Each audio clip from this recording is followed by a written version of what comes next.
Bonjour à tous and welcome all of you.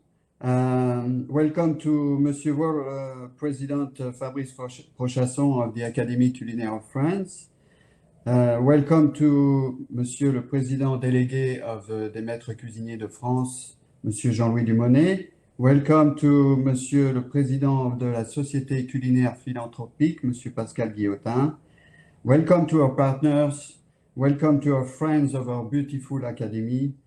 And welcome to our member of our board present today. Ladies and gentlemen, welcome and bienvenue.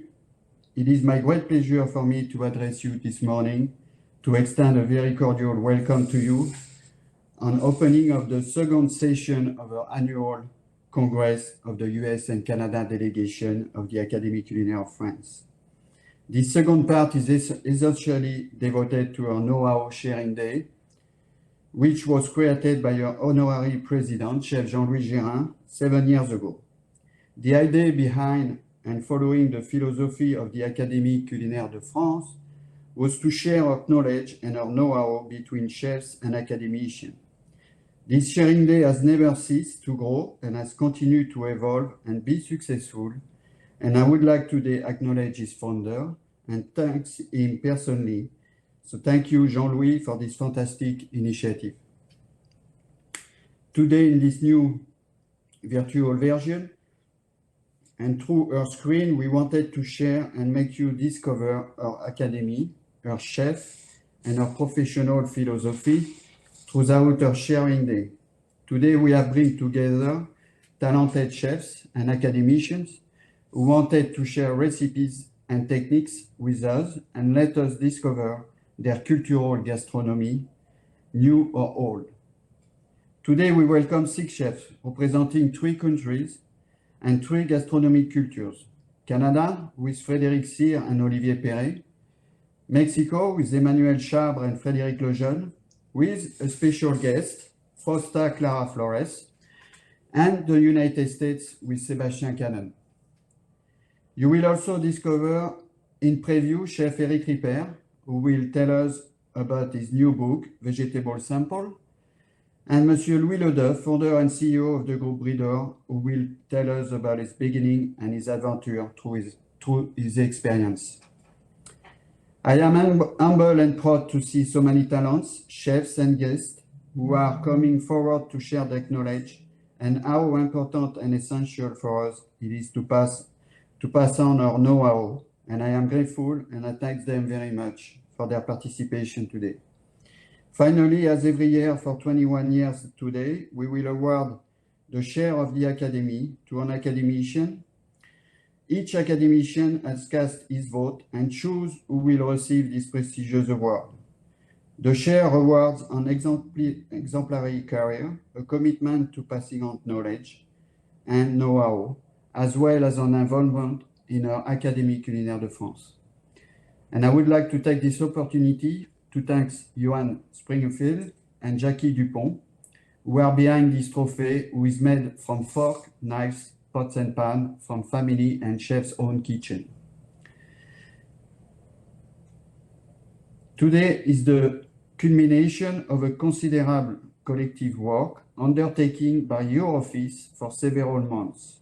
And I would like to congratulate and thank them for their support. And I must say that I am very lucky to have so much talent on my side and to have a group 100% committed to our delegation, whether in the US or in Canada. I would now like to take a minute and present them to you because they really deserve the light today.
Thank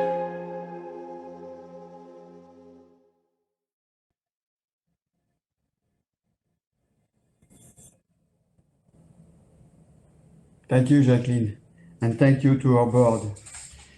So, ladies and gentlemen, I thank you all for your loyalty and your support, and I hope that you will take great pleasure today in discovering or rediscovering our day of sharing our know-how. I thank our loyal partners for their support and our world president for his commitment and for his continuous implication in our academy. Unfortunately, he couldn't be here today, but I will give you some news very soon. So without delay,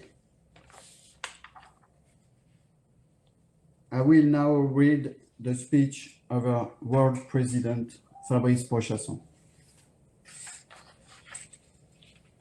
So good morning to all academicians and Master Chef of France. Good morning to our partners. Good morning to our Deputy President, Sebastian, USA and Canada. And good morning to you all guests. France has reconfined today with 21 million inhabitants, which heralds spring as well.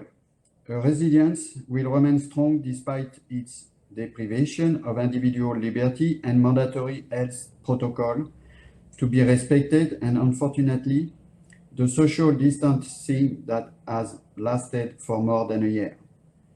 Our Academy is committed to academicians around the world to collaborate even more via digital, which becomes a key for the life of our association.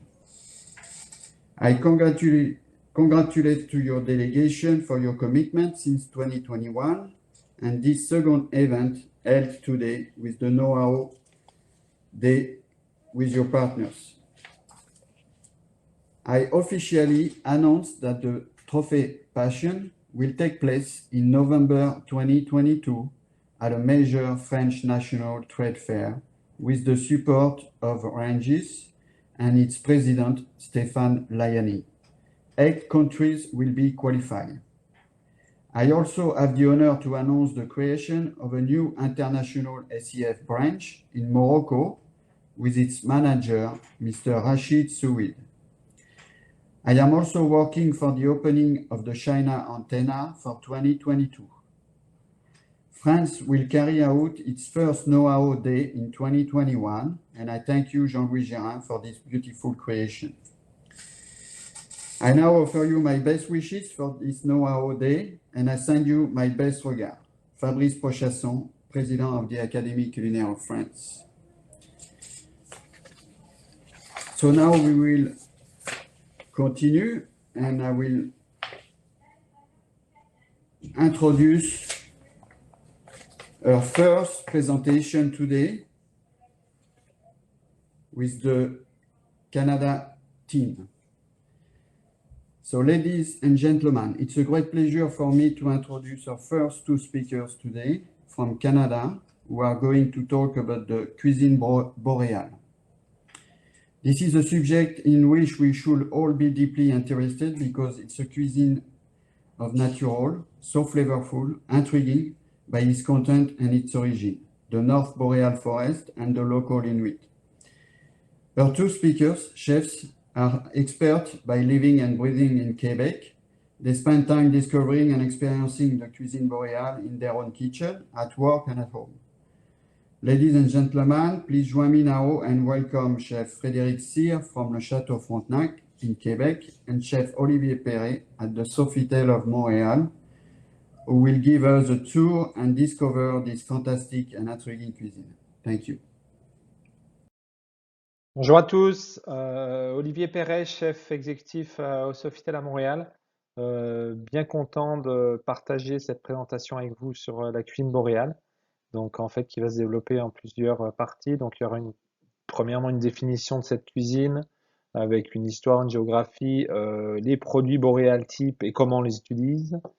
Les chefs, les précurseurs de cette cuisine et quelques techniques, beaucoup de livres, beaucoup de références aussi vont vous être présentées, et bien sûr le futur, le développement de cette cuisine boréale, et nous terminerons par une démonstration culinaire par Frédéric Cyr, chef du château Frontenac à Québec. Donc pour commencer, la cuisine boréale provient bien sûr de la forêt boréale. Celle-ci couvre environ 30% de la forêt mondiale. Au Québec, cette forêt représente 30% de notre superficie. Au nord, c'est la taïga et au sud, on appelle ça la forêt mixte, qui est environ au niveau du 49e parallèle. Beaucoup de plantes vasculaires et non vasculaires dans cette forêt. Nos régions types au Québec, où se concentrent ces produits, c'est la Côte-Nord, le lac Saint-Jean, la région Abitibi-Témiscamingue et aussi la Gaspésie. Ces régions se caractérisent par des hivers rigoureux, vraiment des hivers durs, froids, beaucoup de neige, beaucoup de glace, donc avec des printemps très tardifs. Donc les produits types, on a beaucoup de baies, donc bien sûr le bleuet qui est un produit un peu ambassadeur ici, qu'on consomme beaucoup, euh, qui est assez proche de la myrtille. On retrouve aussi la camerise qui ressemble beaucoup au bleuet mais plus ovale, la canneberge qu'on appelle aussi la toca par les Premières Nations, qui est plus rouge par contre, mais qui est beaucoup plus acidulé et aigre, et le pimbina qui est lui aussi rouge et acide, mais qui par contre peut se récolter en hiver. On retrouve aussi du poivre, dans le poivre des dunes, qui est doux et aromatique. Ensuite, des thés et des plantes. Donc, quelques thés comme le thé des bois. En fait, ce sont des grandes feuilles qu'on peut infuser ou mettre en poudre dans des desserts. Le thé du Labrador, qui est vraiment très commun en ce moment, qu'on utilise également en tisane, mais qu'on peut mettre aussi dans des cuissons. Il se cueille toute l'année. Le mélilo, donc cette petite plante que vous voyez en photo avec cette fleur blanche, qui elle pousse un peu partout au Québec et qui a un goût de vanille. Et aussi le quenouille ou la quenouille, euh, qui pousse dans les marécages, qui ressemble un peu, en fait, on utilise la base de la plante et qui rappelle un peu le cœur de palmier, donc qui est très bon en salade. Et également les têtes de violon ou crosses de fougère. En fait, ce sont des feuilles qui s'enroulent un peu comme l'embout d'un violon, donc et qu'on peut consommer comme ça en persillade, poêlée, c'est très très bon. Mais par contre, il faut vraiment pas les manger crues, car elles ont une toxine naturelle. Ensuite, beaucoup de plantes au bord du fleuve, donc la salicorne qu'on retrouve en abondance, qu'on blanchit légèrement. La sabline aussi au bord du fleuve, mais plus dans le sable, qui a un petit goût d'huître intéressant. L'épinard marin qui ressemble beaucoup à notre épinard commun, mais qui est plus salé, bien sûr. Le persimmère, lui, qui a un petit goût de livèche. Et le kaki de mer, euh, qui ressemble un peu à une laitue piquante, donc qui a un goût un peu comme ça, euh, bien, bien piquant, on va dire, qui se mange également cru. Quelques champignons, donc deux communs que moi j'aime bien travailler, donc le champignon crabe ou le champignon homard, qui pousse surtout le long des chemins forestiers, là il y a un peu de passage, qui a une belle couleur orangée, puis qui a un goût de fruits de mer intéressant, une odeur et un goût de fruits de mer. Euh, et à la base, par contre, c'est un champignon qui est parasité par une moisissure, qui donne ce beau champignon. Le champignon chaga, là, qui est tout autre, qui est plus un champignon qui pousse dans les bois, dans les arbres, pardon, donc qui pousse dans le bouleau, qui a une belle particularité médicinale, surtout antioxydante. Moi, je l'utilise, en fait, ça vient un peu comme un morceau de bois un peu brûlé, donc il faut le casser, le passer au robot et en fait le rendre en poudre et après on peut s'en servir dans les potages ou dans une préparation liquide. Les cerfs d'art, bien sûr le sirop d'érable, un peu, ça c'est sûr, c'est le produit par excellence au Québec.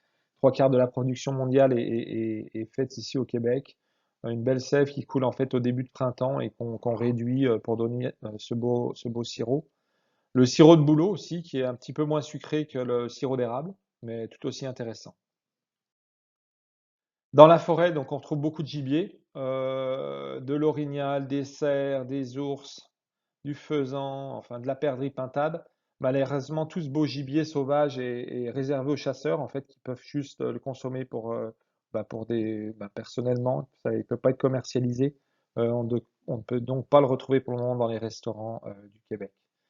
Des poissons dans nos rivières, donc les poissons d'eau douce, là on en a pas mal.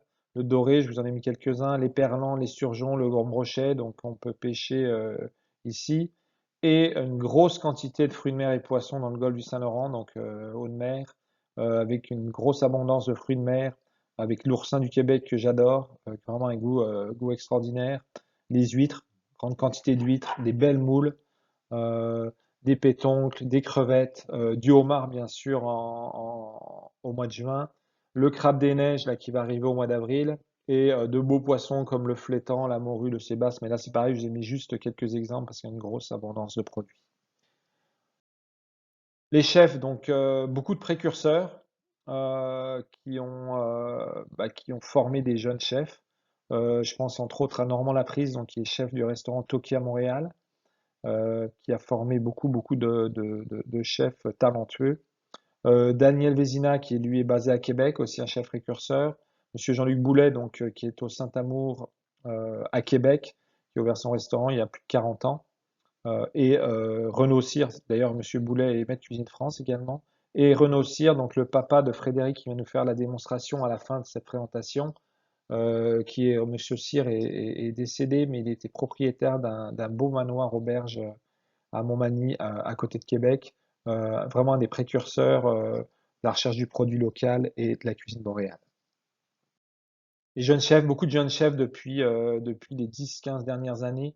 Je pense entre autres à John Winter Russell au restaurant Candide, Simon Matisse qui vient juste d'ouvrir son restaurant à Montréal, le Mastar, Sylvain Darvieux qui est lui en région au nord de Québec, dans la région de la Malbaie, qui s'appelle le Faux Berger, Arnaud Marchand qui est chef au botaniste à Québec, qui est associé avec Monsieur Boulet, Jonathan Lapierre qui est lui à l'ITHQ, donc notre école d'étellerie ici au Québec. Donc ce qui est intéressant, c'est lui, il est chef et enseignant et il a beaucoup aidé pour présenter ses produits boréaux ou boréales aux jeunes étudiants de l'ITHQ. Colombe Saint-Pierre qui est aussi en Gaspésie et Martin Picard, un ancien élève de Normand Laprise qui a ouvert sa cabane à sucre à Mirabel, donc un gros restaurant où il présente énormément de produits d'ici. Les techniques, donc les techniques d'ici s'apparentent pas mal à la cuisine nordique, hein, donc du fumage, séchage, marinade, des conserves, de la fermentation, des cuissons dans le sel. Beaucoup de techniques aussi qui ont été apportées par les Premières Nations, donc les cuissons dans le feu, les cuissons par le froid, les conservations sous terre. Ces Premières Nations ont vraiment beaucoup apporté ici. C'est comme des grands chasseurs, des grands pêcheurs. Donc ils ont beaucoup permis de défricher un peu les produits d'ici et de les partager. Quelques livres, et références et sites. Des livres qui ont commencé en fait à répertorier ces produits dès 1935 avec le frère Marie-Victorin, donc qui était un frère qui a œuvré vraiment pendant des années pour créer ce livre qui est assez gigantesque. Donc, Gros inventaire floristique de la vallée du Saint-Laurent.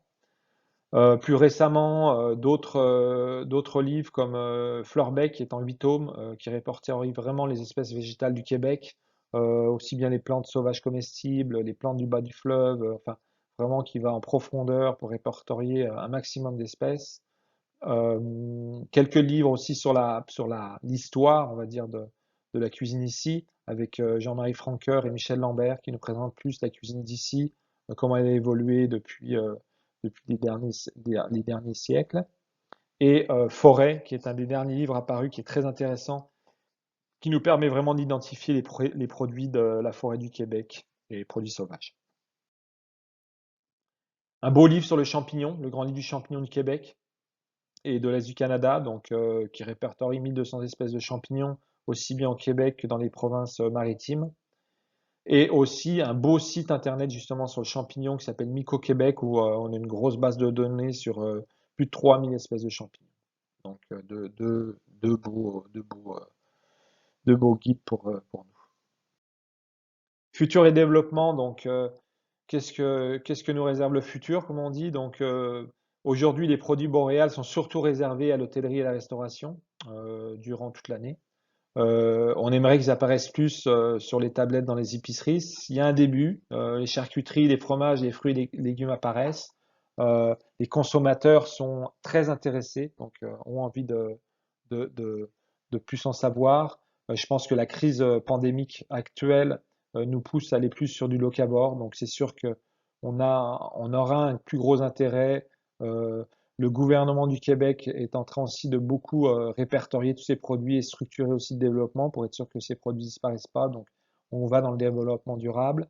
Euh, Gros phénomène aussi aujourd'hui avec les communautés autochtones. Donc, je dirais que la population québécoise se rapproche un peu plus de son héritage autochtone et de ses communautés, avec certains chefs autochtones qui communiquent beaucoup. Donc, ça va aussi beaucoup aider à aller plus retracer ces produits. Et bien sûr, comme je l'ai dit, un développement durable est vraiment important pour amener ces produits à un autre niveau. Voilà, donc après cette courte présentation, Frédéric Cyr, donc chef au château à Québec, Château Frontenac, va nous faire une démonstration sur une technique autochtone. Voilà, merci beaucoup. Hello, I'm Frederick Cyr. I'm the culinary director at the Fairmont Le Château Frontenac. Today we talk about Boreal Kitchen, and I choice to make for you a souvalik. Souvalik, it's an old traditional Aborigine method to make a mayonnaise with fish eggs. He used fish eggs and fish fat or seal fat, and he mix it together to make an emulsion like we do mayonnaise, and he put little red berry in that, and it's a dessert for them. But us today, we will make a little tartare with some boreal herbs and mushroom and stuff, and I want to show you that technique with the eggs because it's really close of what we know as a mayonnaise, and I think it's the junction of the two are really fun. Voila, let's go. We use the eggs. I put the eggs right in the mixer, and I put a bit of water to lose the protein.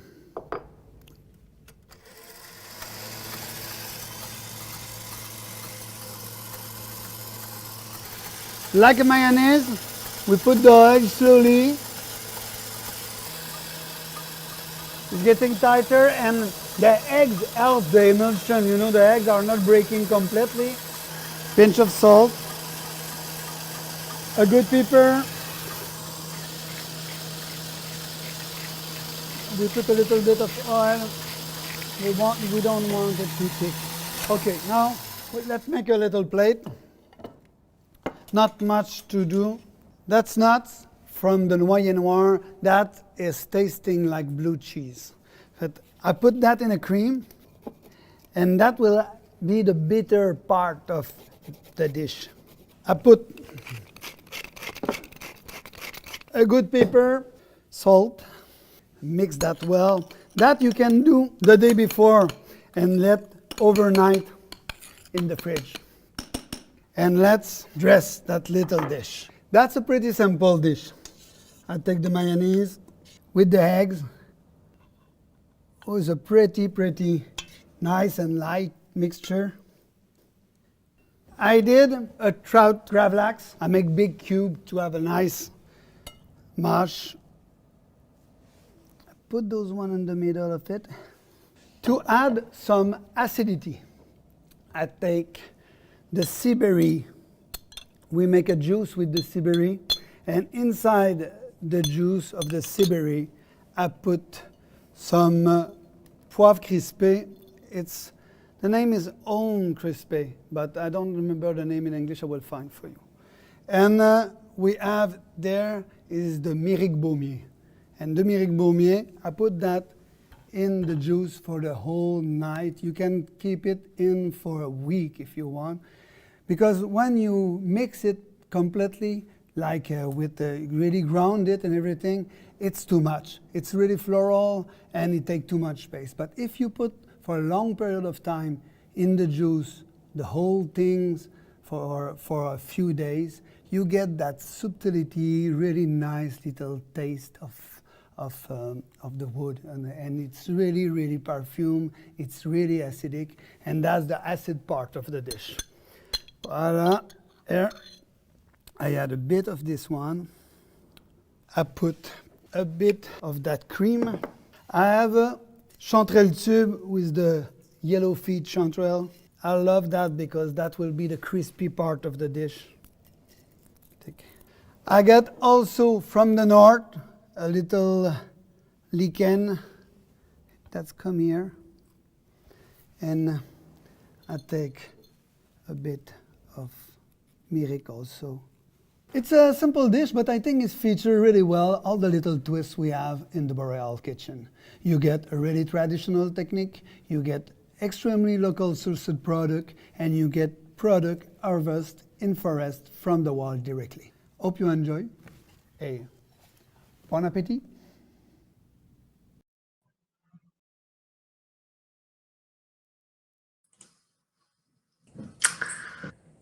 Delicious.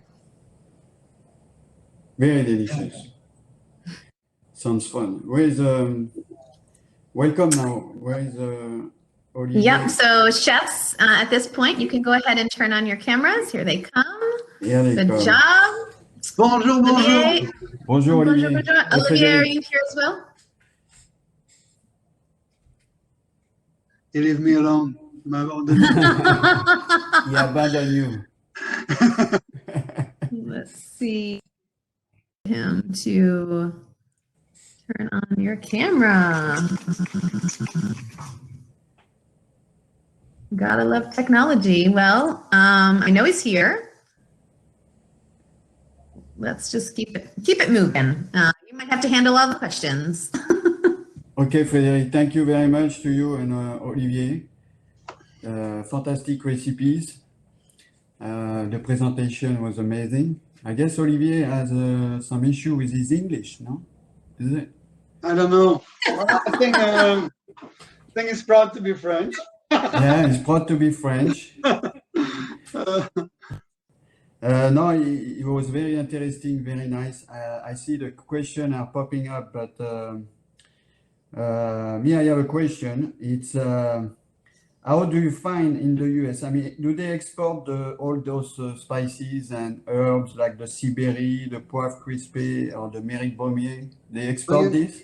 Yeah, and I think it's easy because, you know, part of it is dried, but it's easy to transport. And I think the problem to cross the border. And the other one, all the wild berries are frozen also. You can find them frozen also. I will see with Olivier, but I think we have 2 or 3 big providers who can give you the address, and you can ask them what they do. But I think, you know, in a small batch or so on, because it's dried a lot, it's really easy to move around. But they are wild, right? It's not Yes. farm. Yeah. Oh, it's fine in the wild bar by some people who are harvesting. Generally, it's one guy who take all the harvesting of let's say like 20 or 50 people. Okay, thanks. Jacqueline, do you have another question? Or? I do, and I'll just give you an update. Olivier is working off of his cell phone, and he can't find the button to push to turn on the camera because there's limited cell phone functionality. So hopefully he says that he can see the questions. So Olivier, if you see a question that you want to weigh in on, just text me the answer, and I will play both sides of it. I'll try to act all super chefy. Question, are there any desserts in Boreal cuisine, Frédéric? Yeah, we use the argousier. The argousier, what is the Sibérie, is like, it's a bit like the passion fruit.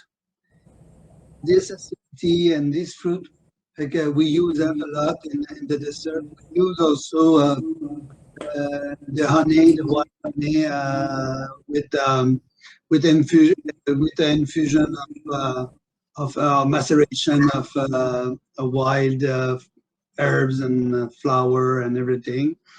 And we also use all the wild nuts That you have several several nuts, wild nuts who are harvested also, and we use that also for dessert. You have also wild chicory roots.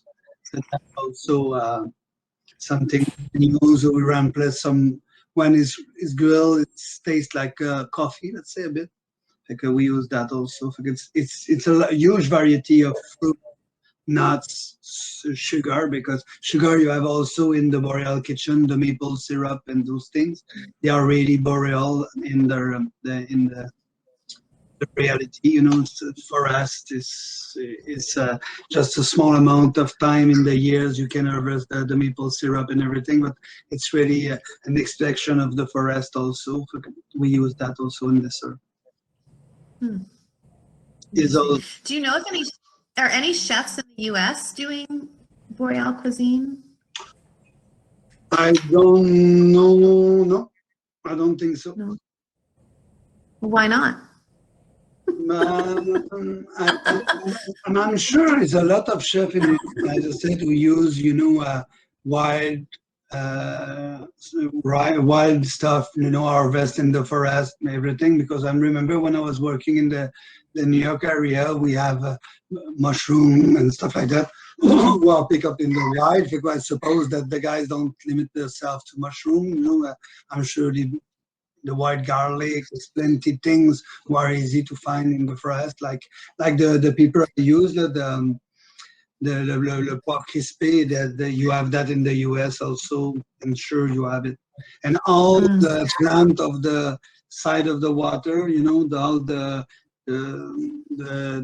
sea spinach and all those stuff, those really fat leaves and salty leaves on the side of the river. I'm sure you have that all the on the north east. You have that on all the seaside also. And it's fun also, and for the French chef also who are in the US, particularly in the north part, it's fun for you because we have almost the same spaces, and all the books and stuff like that are in French, but it's are accessible for you, and there's a lot of edition of book. What's the one who Olivier show you? It's a small amount of all is edited in Quebec. Because that's also cool and close for you, and it's some kind of same reality, you know, same space of you know the north and everything. Yeah, there's been a couple of questions come through about cookbooks, and I see that Gerard has answered that there are a couple of on Amazon, but do you have any favorites or ones that you would point people to? Forest, the last one Olivier showed, Forest is a beautiful book, sincerely. We really love that book. And those people are providing us with wild product also.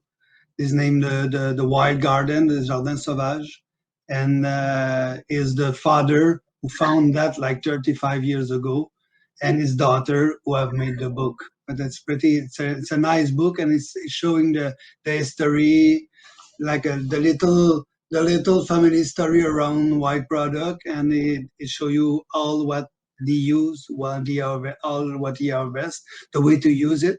And that's some kind of a good book to start around with that, and to have an address to find the product and stuff like that also. Sebastian, we probably have time for 2 more questions. Did you want to pick the 2, or at least the next one that gets asked? Friends, perhaps? Yes, I see that. Do you have a school for that? I mean, young chef can study in school? We show to the student in the school because, you know, presently is a trend in our kitchen, but you know, it's included in the normal program in the regular school, the cooking class, you know. You do teach at school, no? We do teach it, but it's not a special. Yeah, I go for one of my school here in Quebec City. And I try to collaborate with them, you know, because it's important for us. It's part of what we are as chef. But also I need them to know because I want them in my kitchen Yeah. knowing those things. Yes, it's part of the culture over there. Yeah, It's I like, think, yeah. you have to know that. Yeah, it's important. There is another question that is, I think we did this one already. Is there any new trends in the Boreal cuisine? But I think the flavor of the boreal, the boreal flavor are new, and I think we just start to explore those wild things going around, seeing what we can do with it. In Quebec, we explore. Now we starting to use more the seaweed, those stuff, with the wild one, the cultivate one, and some kind of a new trend. But those guys who are farming seaweed are also working on the size because they are going in the water regularly doing those stuff. But we get slowly more and more things from the sea. It was really interesting. Like, that's more new. But if not, the really new things is we get those products more easily. We have good people transforming. Some before you work directly with the guys who go in the forest. Now you're starting to have guys who receive a lot of things, make different quality of product, and that's really nice for us because we can explore and to have a regularity in what we produce and the quality of what we serve. It's less experience, it's more achieved. Yes. No, Awesome. it's interesting. So they make it their own business. It's good. Yeah, that's cool. It's good for both of you and them. So, thank you very much, Frédéric. You're really welcome, like always. And thanks Olivier also. I don't know, we disappeared, but He can hear you. he can hear me. So thank you, Olivier. And we really appreciate it. It was very interesting. Of course, everything is going to be posted on our website, so you can review all the information we saw today with Frédéric and Olivier. Thank you very much. Our next video now will be Monsieur Louis Leduff, like Jacqueline said. He's the founder and CEO of the Groupe Bridor and Brioche Dorée bakery chain. Monsieur Leduff opened the first branch of Brioche Dorée in Brest, France in 1976, and since the chain has now 1,310 locations in 80 countries. Monsieur Leduff, in his intervention today, will retrace his parcours and share with us his experience. We are very fortunate that Monsieur Leduff take the time to share with us in this video today, and we thank him very much. Okay, Jacqueline, thank you.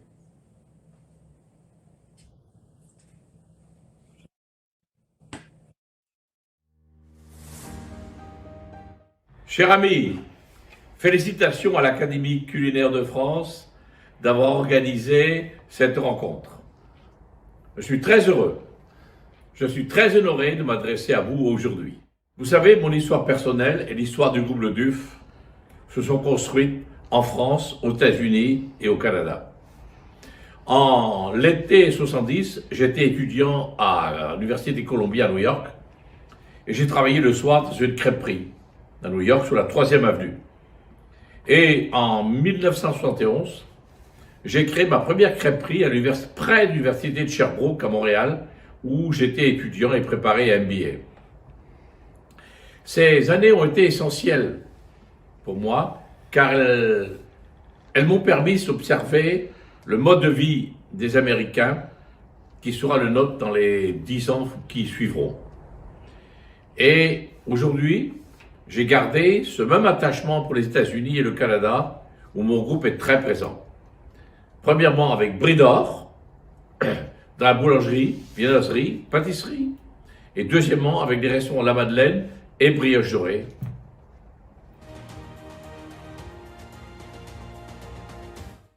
Vous savez, mon attachement est indéfectible à la qualité et la santé de l'assiette.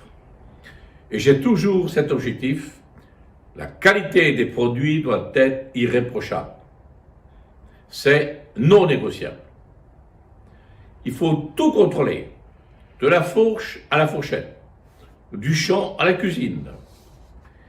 Ainsi, pour toujours mieux contrôler cette qualité des produits dans tous nos cafés et boulangeries, j'ai décidé de créer ma propre fabrication, ma propre usine de production maison. Et c'est ainsi que j'ai créé Bridor Safap en 1984. Vous voyez, ça fait loin déjà. Bien, je me suis entouré de spécialistes pour travailler nos recettes, nos produits surgelés ou sous vide. Avec l'INRA, l'Institut national de recherche économique, pour la recherche fondamentale, avec des nutritionnistes, des médecins du CHU, concernant la santé, indispensable de plus en plus aujourd'hui, avec des experts culinaires, comme vous, comme les meilleurs ouvriers de France, en ce qui concerne la qualité des produits, l'innovation, les recettes. Par exemple, avec Jean-Jacques Massé, avec Frédéric Dallos ou Laurent Le Daniel. Mais nous travaillons aussi avec Gaston Lenotte et son équipe depuis 30 ans. Nous avons un partenariat qui dure. Et aujourd'hui, nous travaillons maintenant avec Sébastien Canon, le fondateur de la French Pastry School de Chicago, avec qui nous avons développé une nouvelle gamme de pains qui sera disponible dans les prochaines semaines.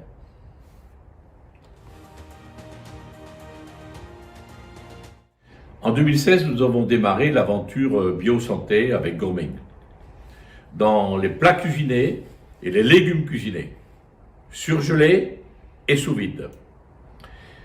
Nous exportons les produits premium Bridor et maintenant Gourming dans plus de 100 pays à travers le monde.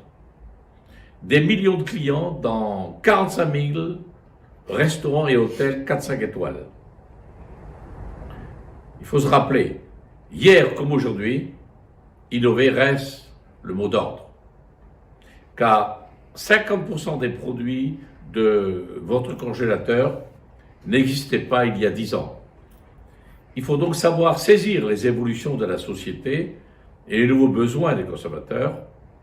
À titre d'exemple, on vient de lancer aux États-Unis nos premiers restaurants drive du groupe et la livraison à domicile qui a triplé cette année. Ah, la recette du succès, hier comme aujourd'hui, c'est les hommes et les femmes. Les hommes et les femmes. Donc, la formation et la transmission du savoir-faire, c'est très important. Et je crois beaucoup à l'apprentissage et à la transfert social. Pour cela, nous avons créé une académie culinaire à Rennes, qui est aussi notre centre mondial de formation, qui forme nos collaborateurs, nos franchisés et nos clients du monde entier. Encore plus que de l'intelligence, et même plus que du génie, l'excellence, les résultats naissent de l'effort personnel et du travail en équipe.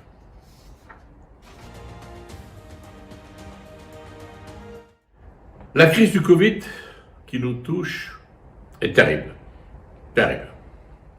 Elle est tout particulièrement pour nos métiers de la restauration et de l'hôtellerie. Mais vous savez, rien n'est acquis.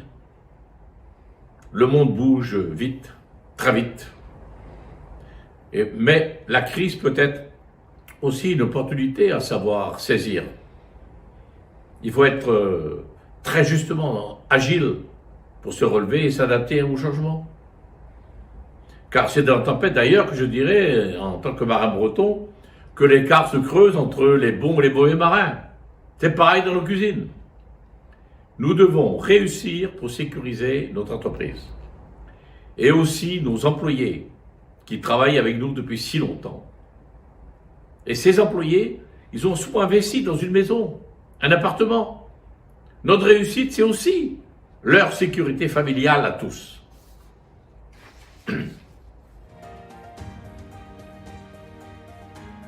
Pour conclure, eh bien, je voudrais vous redire la fierté du groupe Le Duf de travailler à vos côtés.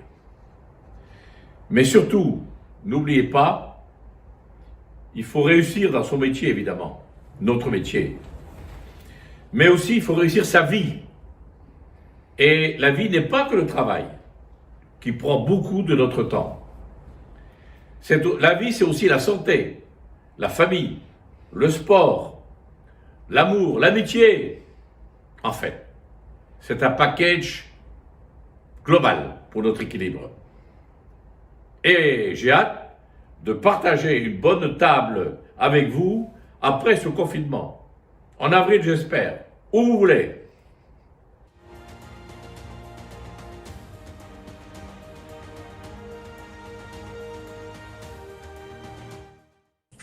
Yes, thank you, Jacqueline. And before we do so, I would like to, our world president is here, he just come in. Can we put him on the chat with me now? Here he is. Bonjour, président. Ton micro est éteint. Ton micro.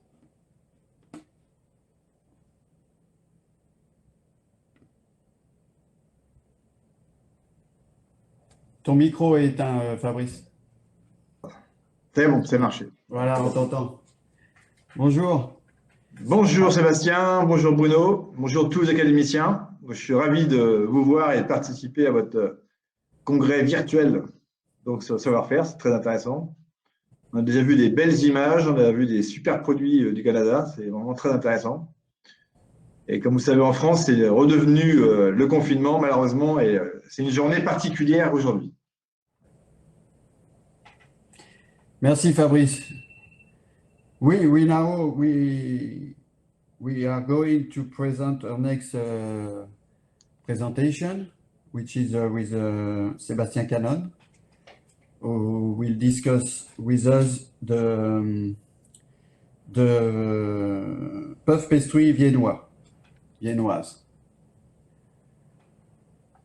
So, ladies and gentlemen, we welcome now from Chicago our French master pastry chef, co-founder of the French Pastry School of Chicago, and the Butter Book, Chef Sébastien Canon, best craftsman of France. Sébastien has won many titles and earned many distinctions and was inducted in the Desert Professional Hall of Fame in 2015. Sébastien will showcase today a technique and how to confection a feuilletage viennois.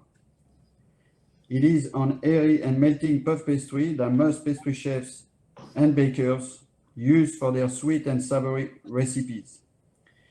So let's welcome Sébastien. And Jacqueline, already you have the recipe that was put in the chat, so you can see the recipe and download it and keep it for you. It's a gift from Sébastien. So let's do it, Jacqueline. Thank you. I will do it. Just one note is that for the three people that are on stage, so Bruno, and Fabrice and Sebastian, if you can turn off your cameras. Sebastian, you know the drill, but for Fabrice and Bruno, can you turn off your camera? And Fabrice, tu restes après la vidéo. Ça marche.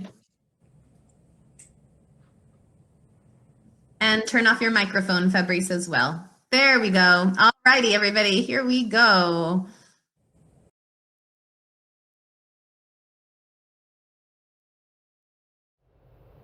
Good morning, everybody, and welcome to the 2021 Académie Culinaire de France Know-How Sharing Day.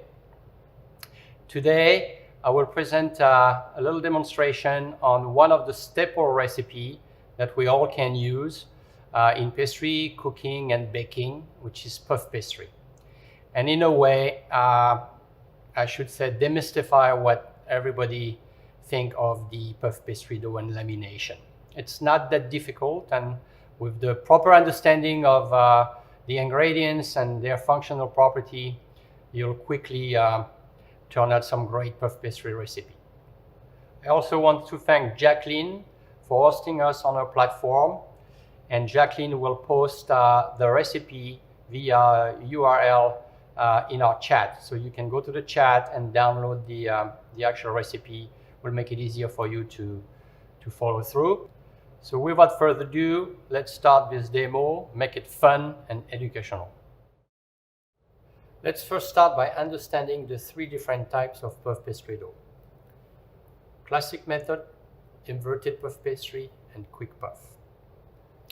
Each one done in a slightly different way. Our recipe will be made of a détrempe, which will be the dough that we have right here, and what we call a butterbook, or butter, that will be laminated with this dough.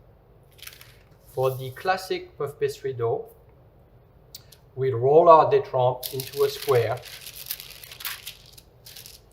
insert our butterbook inside our détrempe, and close it. And after that, give it some turns, what we call book fold. For the inverted puff pastry dough, we're going through the reverse method, where we actually mix the butter with some flour, roll our butter into a square, and fold in inside our détrempe. The détrempe dough goes on the inside, wrapped inside the butter, and then again going through the process of lamination and giving turns. That's the inverted puff pastry. The advantage of the inverted puff pastry dough is that it's a lot lighter, flakier, obviously a lot harder to do since you have the butter on the outside. The third method is our quick puff. Quick puff is not the quality and development of classic or inverted puff pastry dough, and it is mostly used for applications where you don't need all of that hard work, like tart shells or types of quiches, for instance. And the détrempe is made, and in the détrempe we just incorporate large pieces of butter, which then gets laminated together, not in layers, obviously giving you a lot less of a layering effect and much more of a denser, richer and flakier but brisé dough in essence. For today's exercise, what I've decided to do is to give you a recipe that will enable you to do puff pastry in your kitchens that are oftentimes above 68 Fahrenheit, above 20 C, and give you some tips and tricks that are going to help you with that. And that recipe is the Viennese puff pastry dough. So let's get started and look through the ingredients and what they bring to this recipe. Let's go through the ingredients and understand the importance and their role. The first 6 ingredients are for our détrempe. This is going to be our dough. And these 2 ingredients, the butter and a small amount of flour, will be for our butterbook. In our détrempe, we will use sea salt, and the sea salt will bring us obviously taste, but also will help us to stabilize the water in the détrempe, the water in the cream, the water in the butter, which will provide us a better shelf life and also help coloration during baking.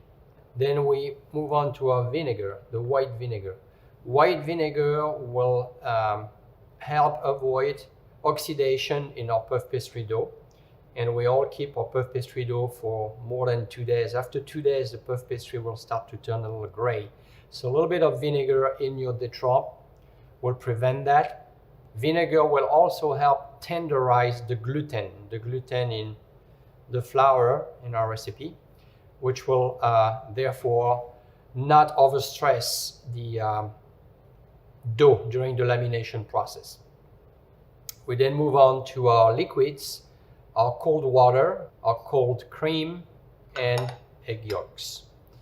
The obviously liquid are here to hydrate the flour, and we have a combination here of cream and yolks, which you typically don't have in a traditional puff pastry dough. And that's what makes it a Viennese puff pastry dough. The butter is obviously an important part of the puff pastry dough. Here we're working with a 37-38% butter in this Viennese puff pastry dough, so something very rich, surprisingly light and flaky for that amount of butter, and we'll understand what a little bit further. And some flour that we will mix with our butter. This will be one of the tricks that I will talk about, or will help you make puff pastry in warmer kitchen. I prefer using filtered water. Filtered water will help you remove the chlorine and the hardness, typically in tap water. If you don't have a filter on your main line, you can simply filter it through one of this water pitcher, very easy. Butter is an important part of the puff pastry dough. We have a 37-38% butter fat content here in our Viennese pastry, which surprisingly still very easy to work with, since we will mix it with a little part of the flour to make it of a higher melting point. You always want a high fat content butter fat. 82% is your minimum fat content. You don't want anything less than that. It's better if you can find an 84 and 86%. 84 or 86% are typically the result of winter feeding, where the feeding is drier than grass-fed. This results in a much drier butter, and that butter has a higher melting point. Typically, you have a 27, 28 melting point for regular butter versus 32 to 35 C for dry butter. So making it a lot easier for lamination process and when you work in warmer kitchen. Last but not least, the flour. The flour with what's crucial is its gluten content. Here in the recipe, I have two different types of flour. I like to use an 11 to 12% protein or gluten content for the détrempe, while I use a 13 to 14% gluten content flour for the butterbook. Why? Well, the gluten is important.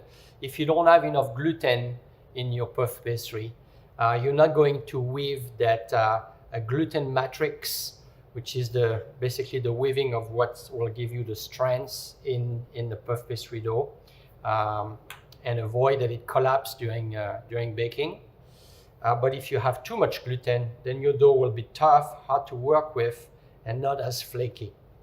By using an 11 to 12%, slightly lower protein content in my détrempe, I prevent some elasticity, and I get a détrempe that is nice and pliable and very easy to laminate, while I can increase the gluten content in my butterbook, since the fat will coat or grease that gluten, and it makes it harder for those links to be elastic.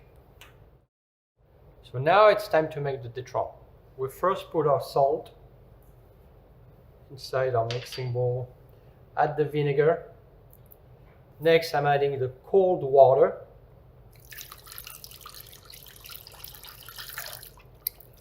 Make sure that I dissolve the salt so that it's not showing in my dough. Next, the cold cream, 35% fat cream. It's important to respect the amount of butter fat in the cream. We'll talk about it in a minute. And the egg yolks. So you noted that the egg yolks, the cream, and the water were all cold. And that's going to be important, along with the lower gluten content in our détrempe, which helps having a détrempe that is not too elastic and makes it easier for lamination. Having the liquid very cold will also retard the gluten matrix development, which will anyway take place during the lamination. So it's key to not have that elasticity or too much of that elasticity in the détrempe at first, since you will have it through the lamination process anyway. So that's why we work with the very cold liquid, and that's also why we work with a lower protein content in our détrempe recipe. Now I'm adding the lower protein content amount of flour.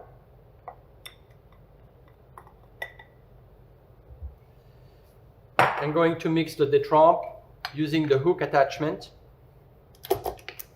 on low speed and simply until well combined. We now have our détrempe dough, which we're going to shape into an even dough. Just kneaded it a little bit. Again, no need to develop the gluten matrix in our détrempe. And what I'm going to do is cut across through that dough. I don't want to cut wide, I want to cut deep, kind of narrow, not that wide, so that the dough will have to work and release that tension.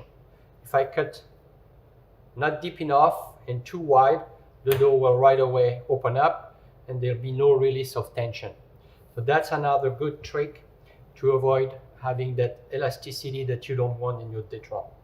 We've added a certain amount of fat in our détrempe, and this 10% fat content, butter fat content in our détrempe is what helps us, what we call grease or coat those gluten links.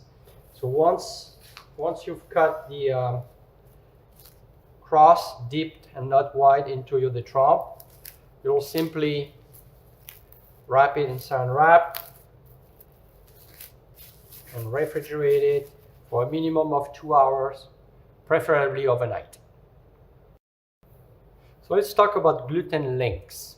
Gluten, also known as vital wheat gluten, is made of links. I'm just going to draw a little exercise here for you to understand. All those little links, once they find each other, they actually connect to create that gluten matrix and link that will give you the elasticity and extensibility that we have with a gluten matrix. And when we add butterfat in our détrempe, essentially what we do is we coat this link with some fat, butterfat here, so it makes it harder for the links to become as elastic and resisting that they would without any fat. So that fat still enables them to connect, but not to overstress the dough and give you too much of that elasticity and resistance. The gluten is mainly made of what's called gliadin and glutenin. And gliadin is responsible for the extensibility of the dough, so how far you can actually stretch it, while glutenin is responsible for its elasticity and its resistance. Now we're going to simply mix our butterbook with the higher gluten content flour using the paddle attachment on low speed and simply until well combined. Now we're going to use this butter and form it into a nice rectangle shape to get our butterbook ready. Time to wrap our butterbook. We have our butter and flour mixture here on a piece of acetate. Simply fold square here. Get some nice straight angle to get into the corner.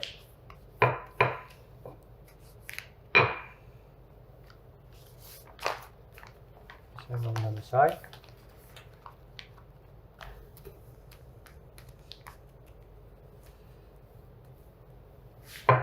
It's a nice and easy way to get the butter into the right shape. Once you have it nice and even, just pick it up and refrigerate it for 2 hours, preferably overnight. So let's remind everyone what we are going to do here and go through the motion. Remember that we've made our détrempe. So this is our détrempe dough, the base dough that is resting for 2 hours or preferably overnight. We're going to roll it into a square and then place our butter in the center, wrap that butter, making sure that we are really on the corner here, that the butter is really meeting the dough and there's no gap or space or missing amount of butter or missing amount of dough. It has to be perfectly fit, snugged, and with right angle. We'll talk about it in a minute, but that's very important. And once we have our butter wrapped in our dough, we're then going to roll this puff pastry dough into a longer rectangle. This is our détrempe dough. The butter will then be in the middle, trapped and wrapped in between the layers of dough. This long rectangle is going to be 3 times longer than its width. So 1, 2, 3. And we're then going to fold this into turns. There are 2 kinds of turns. There's a kind of turn that it's called the single turn, where we will fold our book into thirds, like so. That's a single turn. And there's a kind of turn that is called a double turn, where we then fold our book into fourth. Go in the middle, like so, and then fold it again. Depending on the kind of turn that you use, you get different amount of layers. But before we get into the turns and the layers, I want to tell you a little more about what makes a successful dough and the perfect lamination.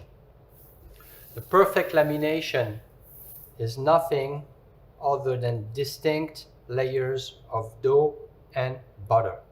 Those layers have to be one on top of the other, very nice and even, so that during the baking process, the layers of dough will create steam that will rise and push the layers of fat up, characteristic to the puff pastry. So here again, if we go with single turns, which are folded in thirds,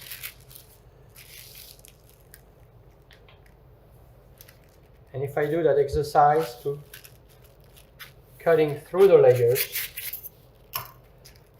for you to clearly understand layers,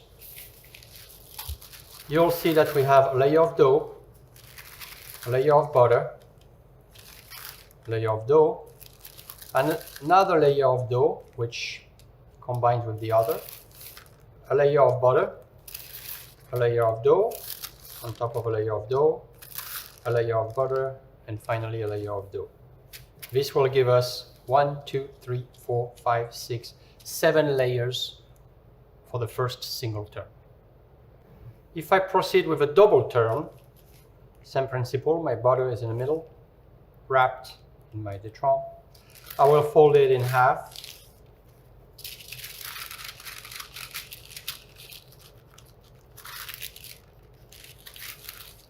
And fold it again, which will give me folded in quarters. I cut through the layers.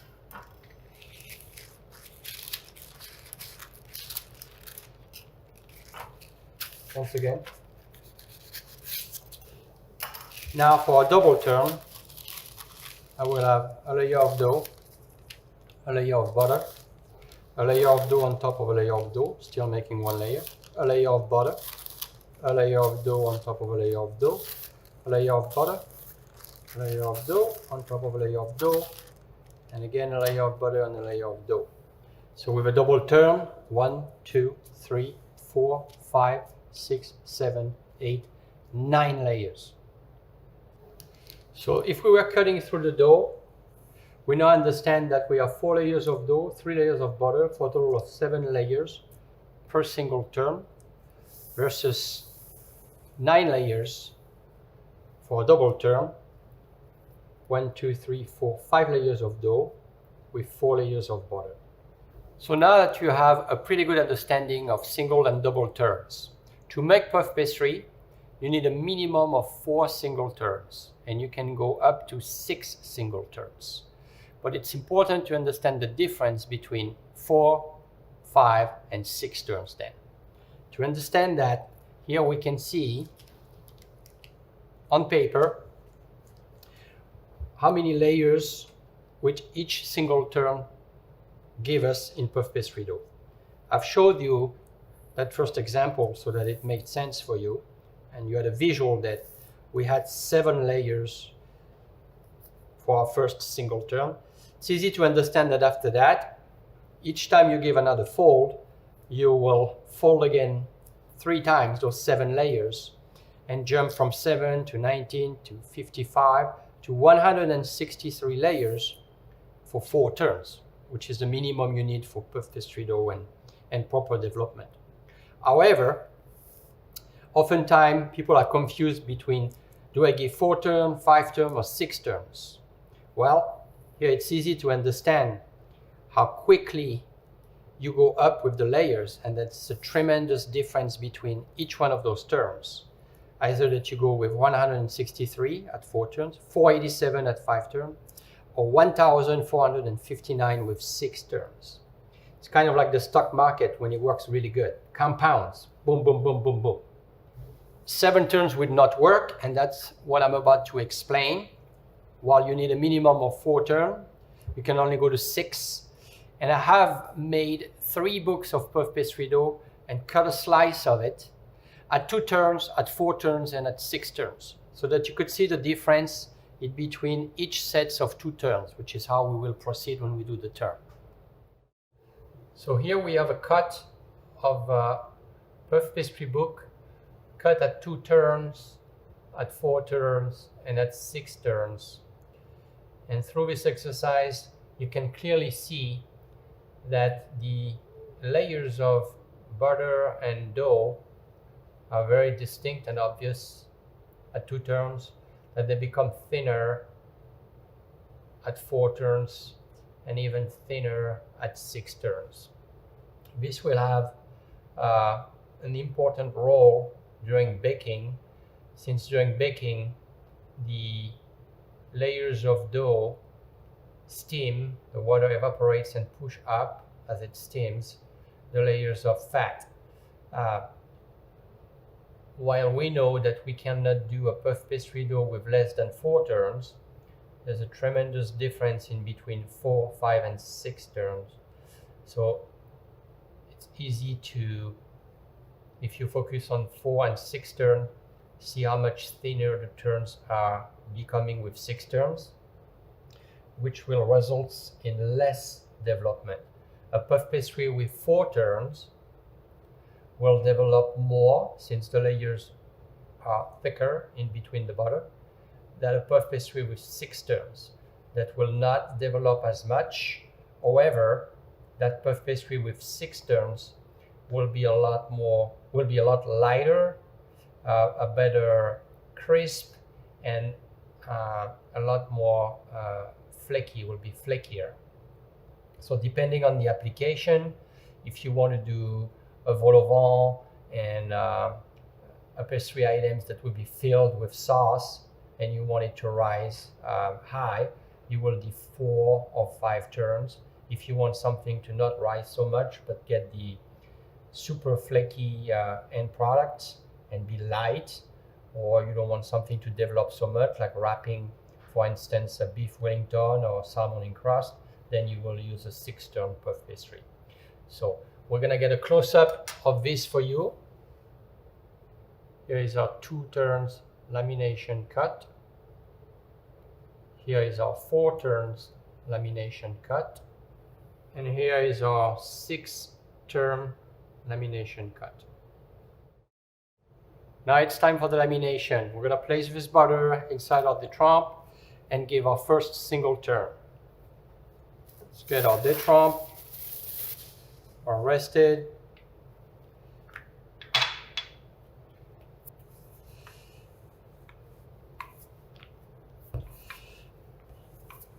You could see that the dough is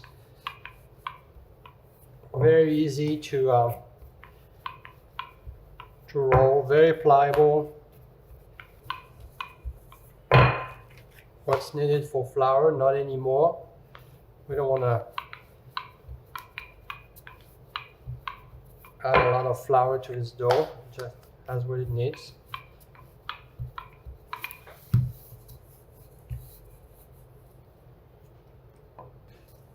Make sure you have proper amount of dough to reach the center. And then place your butter.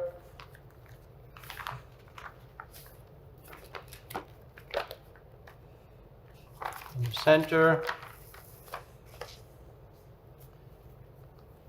You don't want excess dough here in the corner.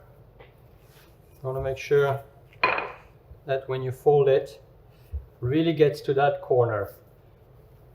There's a little bit of overlap here, and then a little bit of overlap here, but there's no excess here on your corners, because you want those layers to be as even as possible. You don't want an excess or a lack of butter in between the dough and the butter. You want it to be very even. Because remember, every time you're going to give a turn, you're going to repeat that lack or excess of butter in every single layers up to 1,459 layers for the 6-turn puff pastry. So that's when you'll have an uneven rising. If there is an uneven distribution of butter and dough. Kind of temper that butter at first so that it gets a little more pliable. You have to take that butter out, that butter book out, for probably 20 minutes, 30 minutes, depending how cold or warm your kitchen is, prior to putting it in the dough. If your butter is too cold, it will crack and create spacing in between your dough and the butter. If it's too soft, it will ooze out and come out. Now we have our dough rolled 3 times longer, width times 3 for a single turn. One good trick is that if one of the sides is not enough of a right angle, take that side, trim it slightly, reserve, fold that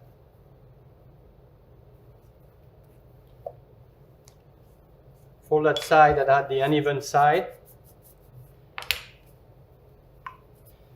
and use this to fill the gaps so that you will start with a very even first turn. If you start even, it will remain even. But it's important on the first turn to make sure that everywhere you have all of these layers. If there is a hole here, it will repeat 1,459 times. And that's why your puff pastry will not rise evenly and as high as it should. There'll be a lack of steaming in between layers where you have a gap. Always bring the fold to the right before you roll for the second turns. This way, you will stretch the dough in this direction, and since you're turning in a quarter turn, in the other direction, and after that you will get another quarter turn, go this direction, another quarter turn, and 6 times like that, so that the dough is stretched in all directions.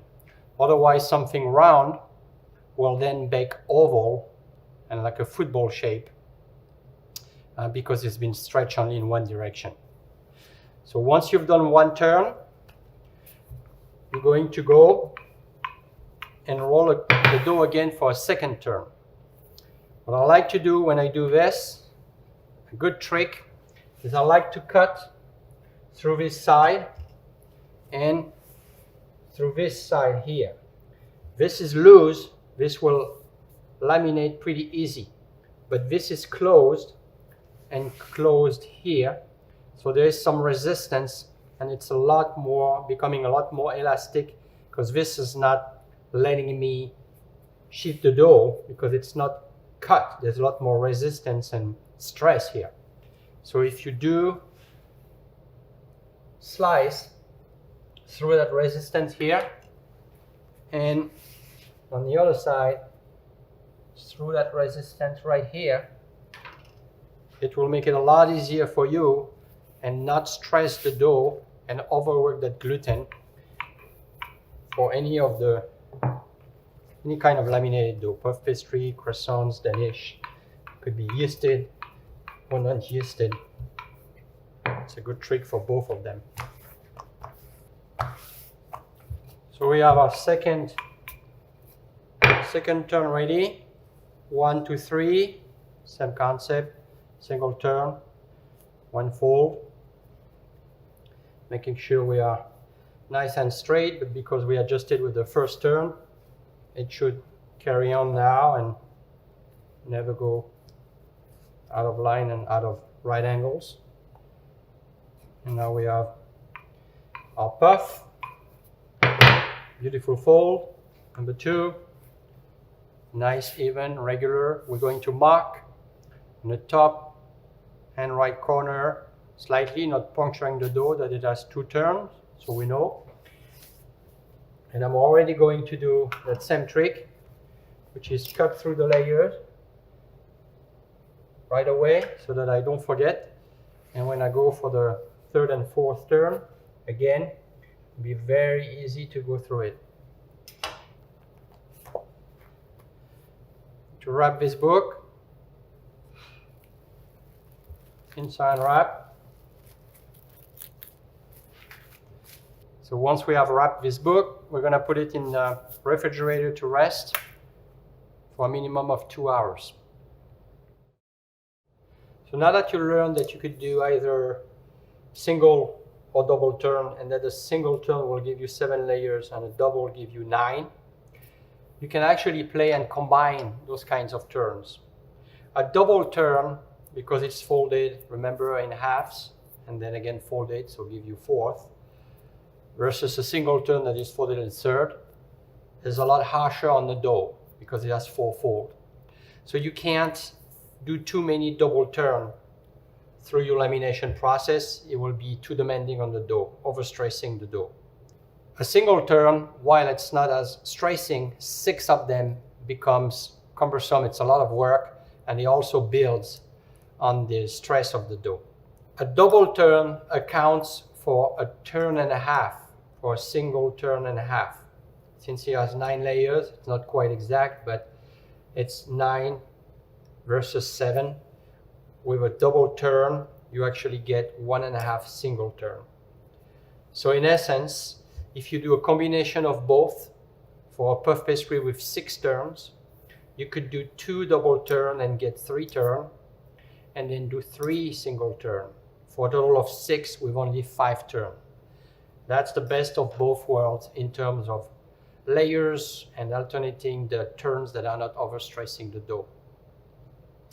All turns are done in sets of 2, either 2 single turns, or double turns are never done in sets of 2. When you add a double turn, it's always a double turn with a single turn, because again, double turn being harsh on the dough, it's better to pair it as a set with a single turn. So you will give, for the example I give you, a double turn with a single turn, another double turn with a single turn, and then 2 single turns for a total of 6 turns. They're done in sets of 2 because when you get the dough out of the refrigerator after 30 minutes of rest, the butter is a little cold, not pliable, not quite pliable, or at least not at the optimum pliability. So that first turn of the sets of 2, get that butter ready, which then that second turn, get it when it's at its best. Then the butter gets too soft again, and that's why it goes again and rest for another 30 minutes before the next sets of 2. We're now ready to cut out our puff pastry dough. This has been sheeted after 6 turns to 2 millimeters, so very thin, 2 millimeter thick puff pastry sheets here. And when you cut, you don't want to smash the layer or pinch them. So the best is to cut with either a very sharp knife or an X-Acto blade like so. I place my puff pastry in a freezer for just a few minutes before I cut it. So I make sure that it will not, again, smash the layer together. Here I'm just going to cut some plain rectangle for the exercise so that you can see after the baking the results of all of our work and of all those little tips and tricks. Time to egg wash these little babies. So be very careful when you egg wash to not egg wash the sides, just the top, not the sides. I like to go one way, pass it, and then come the other way or the other side, making sure that I don't drape on the side. Otherwise the egg will bake and actually glue those layers that you work so hard at building. And if those layers are glued on the side, they will not be able to expand. They will be glued together on the side. So after you've egg washed your product, always let it rest for a minimum of 30 minutes, refrigerate it for 30 minutes before baking. Baking will have to take place in a fairly hot oven, about 180 to 190 Celsius, which is about 375 to 400 Fahrenheit. I would say 375 in a deck oven versus 400 in a 375 in a convection oven, and 400 in a deck oven. 400 in a convection oven, it's a little too high. Now the fun time, and we can see the result of our hard work. This is the puff with 4 turns, so we see a lot of development, thicker layer, more steam, pushing the layers up, versus here our puff pastry with 6 turns, a lot less development, as you can picture and feel just looking at it, a lot flakier, a lot richer, and also a lot lighter. And it's a pretty good development considering that this is only with a 2 millimeter puff pastry sheet. So you could see how this 2 millimeter, if you respect all of the tips and tricks I gave you, can develop as much as this much for a 4 turn or even for a 6 turn. And finally here, if we cut through, we can see the inside of a 4 turn puff with a lot of development and a lot of steaming in between layers, versus a 6 turns here. A lot more compact, but a lot of flakiness when you bite through it, and much more appropriate to, again, beef Wellington, salmon in crust, or pies. Hope you enjoyed making the puff pastry, and looking forward to catch up with you in the Q&A session.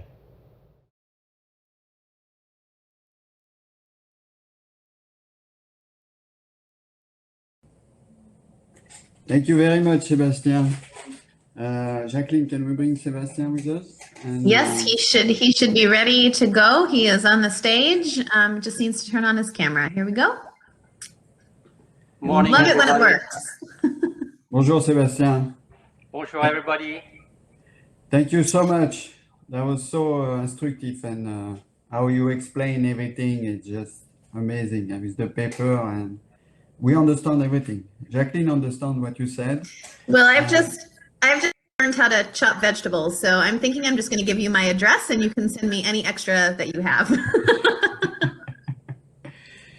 Now there is a question that pops up a lot. Why not a crème brûlée? Why not a crème brulee? Yeah.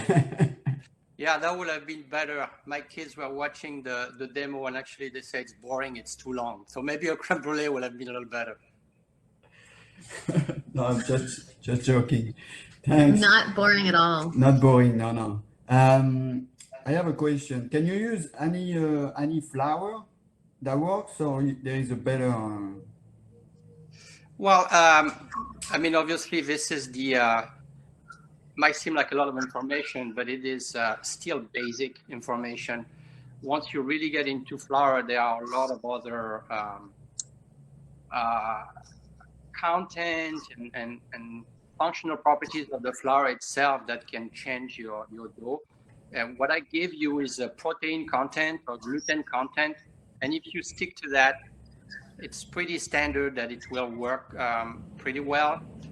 But what really changes in the flour is the amount of what we call damaged starch or undamaged starch, which really changes the hydration of the flour. And that's why when you sometimes take a recipe and change flour, you have to adjust a little bit the amount of liquid you put into it. That can obviously, there are many, again, things that can change that. The temperature of your flour, of your water, or your liquids, and also where you are, wherever you are. You know, it could be a lot drier if you're working in Vegas, for instance, versus in Miami.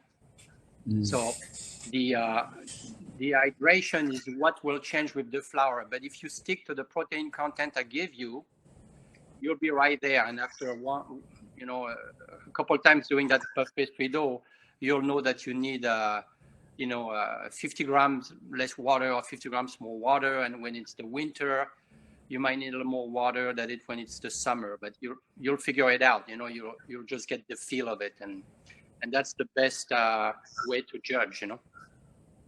Okay, thank you, Sébastien. Jacqueline, you have. Yeah, there's a couple of questions about the butter. Can you use salted butter, and how do you compensate regarding the weight of the salt? Yeah, you can use salted butter. I mean, once you understand the role of each ingredient, you really have to think like it's math. You know, that's what research and development then becomes. It's nothing less than math exercise. And if you have salted butter, just find out how much salt in that butter. Typically, I would say 3%. And you need to subtract the 3% of butter from the salt content in the recipe.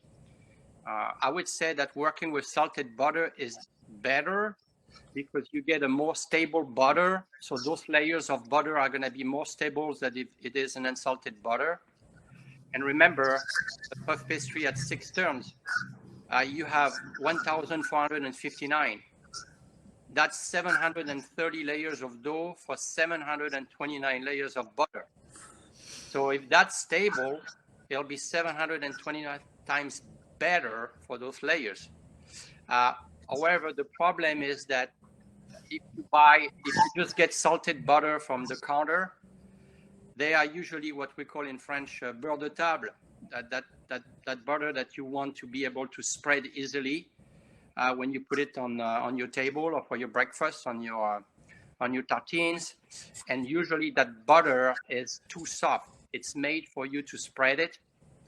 So if you use salted butter, you want to buy it from a company that makes butter for laminated dough, because then it remains harder and it has that higher melting point I talked about earlier.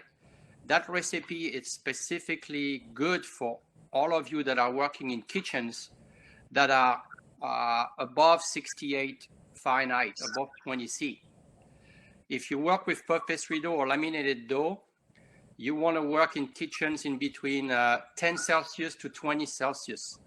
And that's what it is. There's no, you cannot change that. And that's 50 Fahrenheit to 68. we are always above 68 Fahrenheit. Everywhere I worked, everywhere in the world, it's above 58 Fahrenheit, unless you're manufacturing.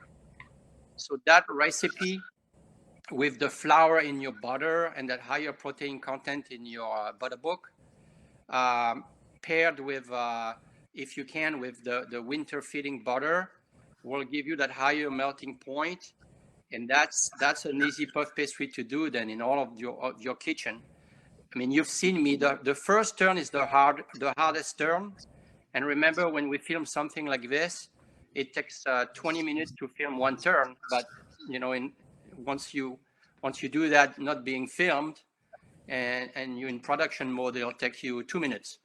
And you will see that after that first turn, where you take a little more attention, you be careful that butter and dough layering is not combining them together. You'll see it's a very, very easy recipe. You already saw it on the second turn. It rolls very easy. That puff pastry I demonstrated was rolled to 2 millimeters. That's super thin. I mean, typically we rolled 3 millimeters. So you can imagine you'll have 1.5 times that development. But it's important to have, if you have a good puff pastry, you can then roll it thin like that, 2 or 3 millimeter, and get that impressive development, and it's actually baked through.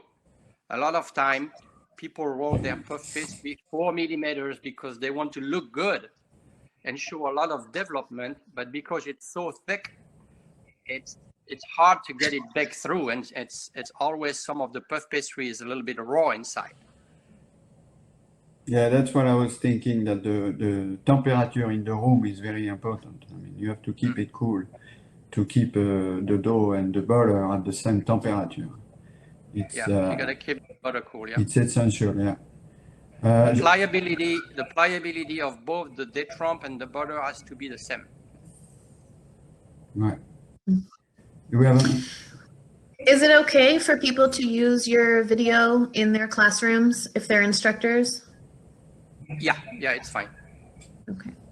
In that case, we do have it posted on unlisted on YouTube, so we can share the link with folks, and you'll be able to click on the link and get to it.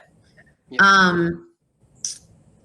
I know you've spent a lot of time already talking about butter. I don't know anything about butter, so I'm going to ask this question. And if you say you've already answered it, then just say you've already answered it. But Fabrice wants to know if it's better to use a French butter for the dough, based on everything you've said.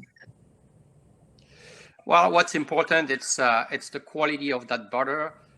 French, Irish, Danish, there's a lot of good butter, but it boils down to how nice you are with the moumous, you know. So you got to make sure that the cows are treated well and that they are fed well, and that will be the end result of that butter. It's like every other raw ingredients. I mean, you can taste some great Danish butter, or again, great Irish butter.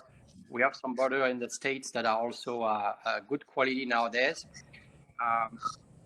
It boils down to what the feeding is also. You know, that's why a butter from one country to another can really taste very different. Awesome. Final question for you. Do you recommend that you rest between book 1 and book 2? So turns are done in sets of 2, and I explained that earlier. You got it. Except if you work again in conditions that are not optimum. So if you're in a hot kitchen, just do 1 turn at a time. The key is not to blend layers of butter and dough. And you saw that after 6 turns, you got almost 1,500 turns. It's so thin that it's very easily combined together. So if you push too far the laminating when it's too warm, you're just gonna make basically a richer pâte brisée, but you're not gonna get a puff pastry. So if it is warm, go in sets of 1, but if it's cold, you go in sets of 2. Clear. Awesome.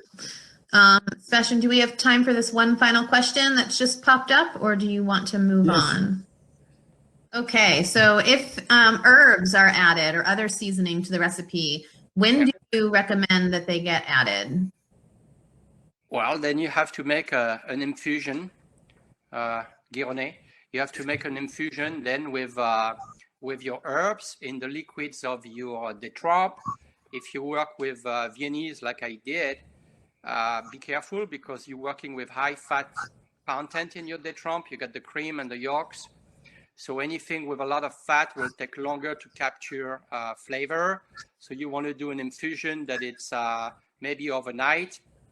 And depending on what you infuse, bring it to maybe 70 C at least, your cream. Don't boil it because you'll lose flavor and taste and quality. But bring it to 70 C, add your herbs, let it mature overnight. Next day, strain that infusion. And also you want to weigh that infusion because you might have started with 500 grams and after the infusion you might be at 450. So add another 50 grams of cream and then proceed. You just need to have a very strong infusion. If you look at the water content and it is, a low percentage of that dough, maybe 20%, it makes sense. You have to make sure that infusion is 5 times stronger than what it should, because once it's mixed with the entire puff pastry dough, if it only takes 20% of that dough, you need a very strong infusion to carry through. Clear. Awesome.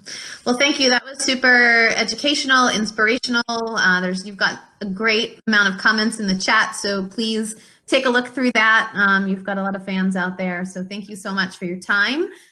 You can go ahead or you want to say your goodbyes and we will turn off your camera and we'll get continuing with the program.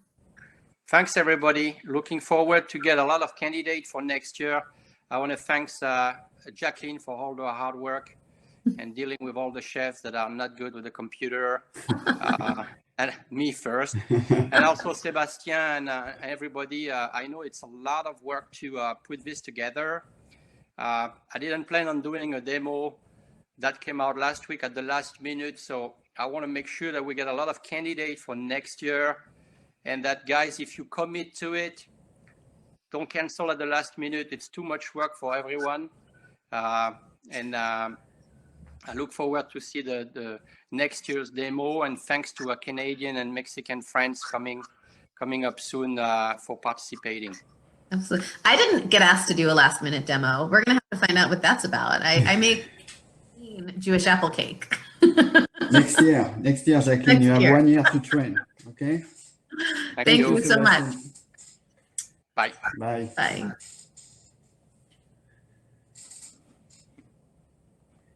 Okay, do you want to introduce the next video? Yes. So now we welcome a chef that earned 3 Michelin stars for many years now for his restaurant, Le Bernardin in New York City, and was ranked among the best restaurants in the world.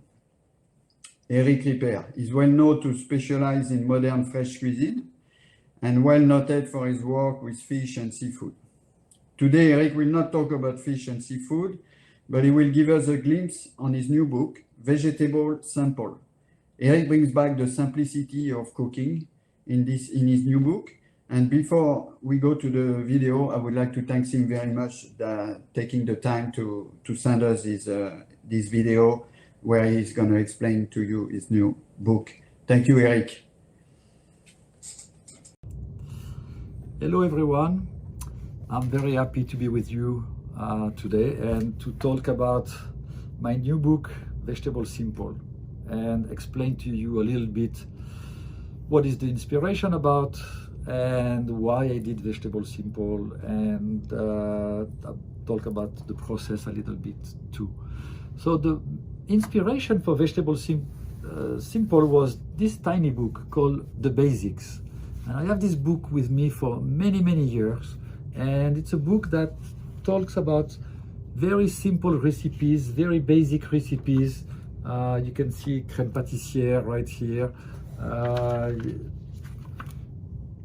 poached eggs, it's salad dressing and so on. So that tiny book it's one of my favorites.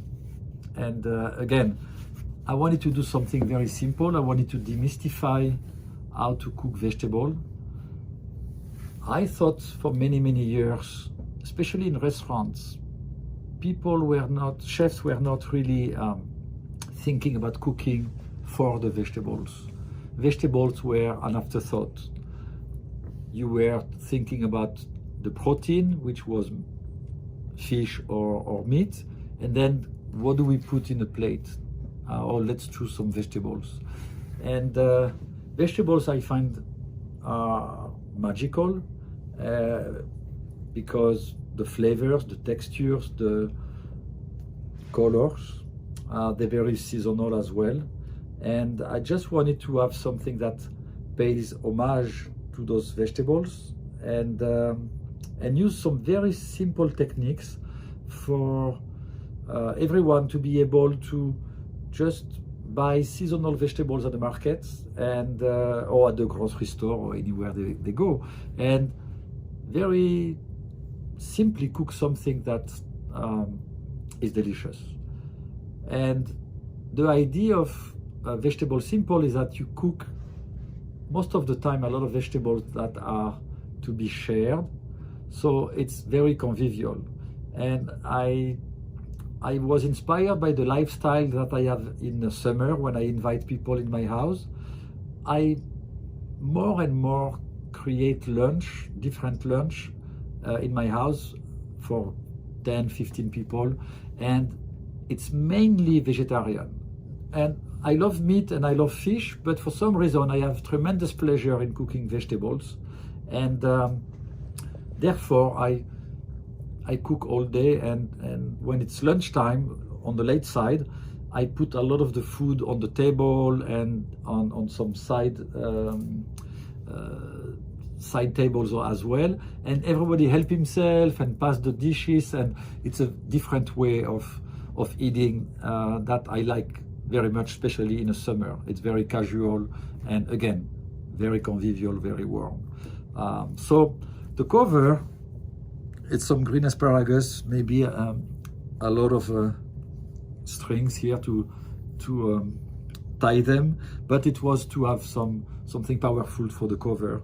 And the pictures are all taken by Nigel Perry. Nigel Perry is a very dear friend of mine, great photographer, specialized in portraits, and he did a lot of celebrities, politicians, Hollywood actors, musicians.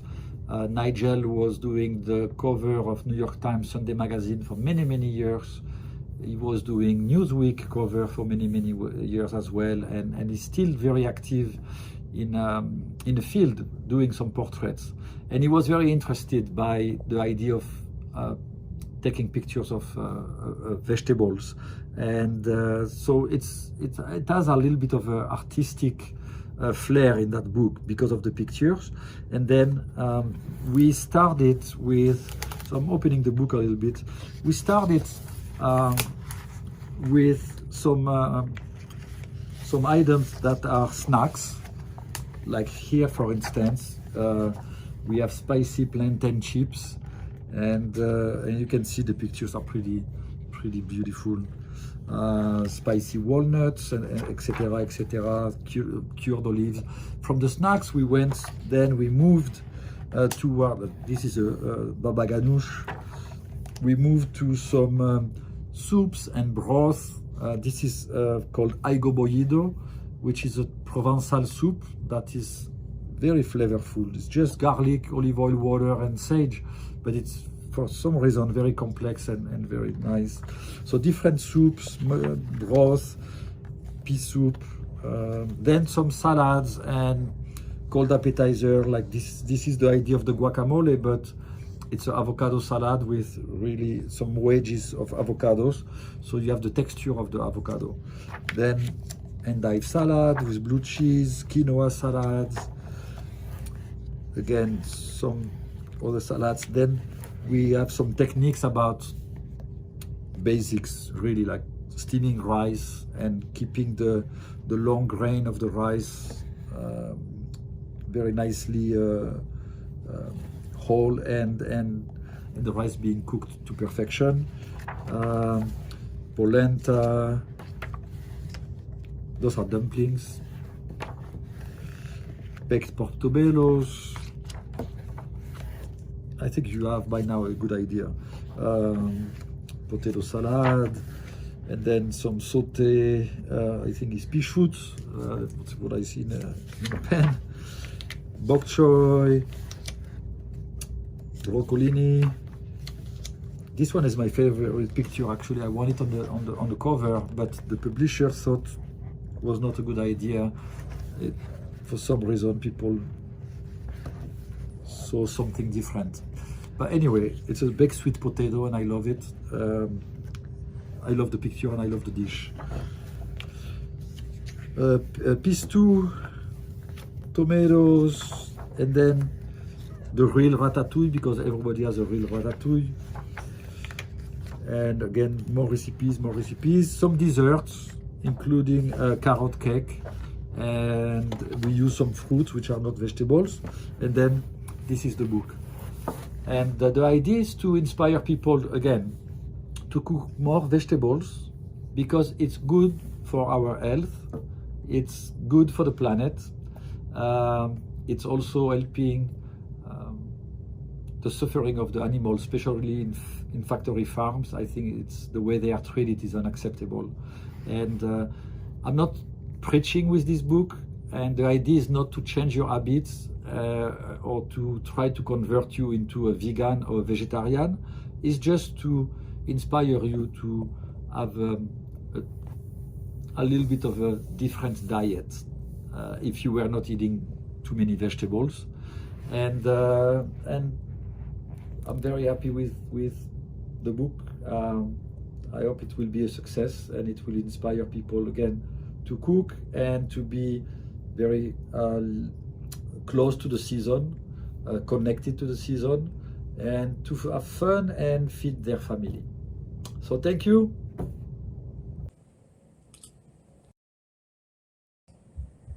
Thank you, Eric. We didn't hear at the end. I don't know what happened, but thank you very much. It was a great presentation. And now I think we should all buy this book. I think Eric is right by showing us these vegetables.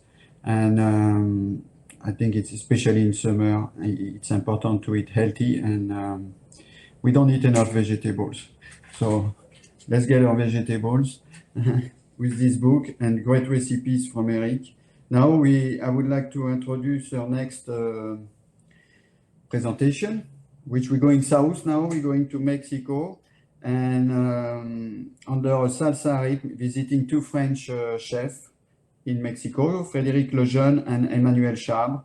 They will be in good company today with a special guest, Fausta Clara Flores. They will demonstrate how to make a good traditional mole recipe. Frédéric and Emmanuel grew up in France, and they work in France in several Michelin star restaurants, and they are now partenaires at Gallia Chef and Restaurant and Catering. They serve 12 embassies, elaborating menu for president, minister, and European royalty in several state visits. And if you go to Mexico, go to their place. I'm sure you won't be disappointed. So we can now enjoy this recipe. It's a traditional mole recipe, and I'm sure we're going to learn something again today. Thank you. Hello everybody, bienvenidos en Mexico. Today we are going to cook mole, which is the most traditional recipe of Mexican cuisine. And to do so, we have a special cook guest who is with us, Doña Fausta. Y si quieres presentarte, Doña Fausta. Inenimutuca Fausta Clara Flores. Soy originaria de un pueblo que se llama San Baltasar Atuineyaya, municipio San Juan de Ixmanalco, estado de Puebla. The chef Frédéric Lejeune and myself are going to cook with Doña Fausta. Then to cook a good mole, you need basically chilies, pasilla chilies, mulatto chili, plantain venenos, almonds and peanuts, cinnamon, raisins, sesame seed, and anise, bread, chocolate, of course, and pork meat. Today's pork meat is from the shoulder of the pork. To start, we are going to be a bit faster. We are going to start to cook the meat first, and then we are going to do the spices mix. That's the way it's going to be. The process is very long. Yes, and we're gonna take a cold shot, and we're gonna cook all together. But enjoying the video, we're gonna put the way the Fausta make the mole. Of course, and Fausta make the mole is in a very traditional way, like his grandmother teach her. It's a family recipe, and I'm sure you're gonna enjoy it. Fred, if you want to season the meat first, and like that, we are going to start with the meat, and Doña Fausta is going to get rid of the nerves of the chili and get rid of the seed too. The seeds are too hard to grind and too spicy. Brown. Too hot, too spicy.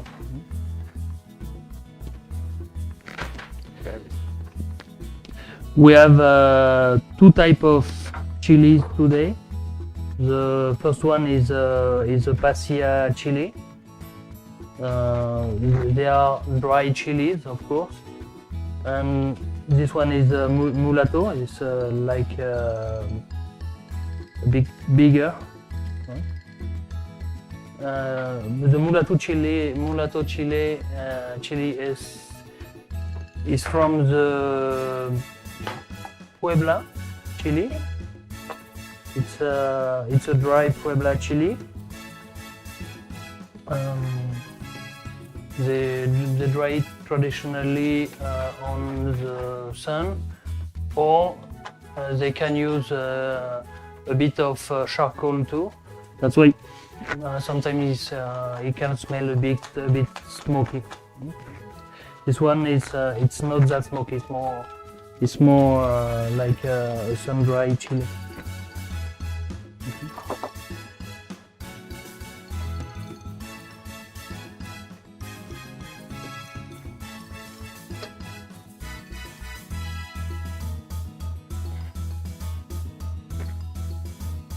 When the chili are all clean, like those two, they are going to be toasted on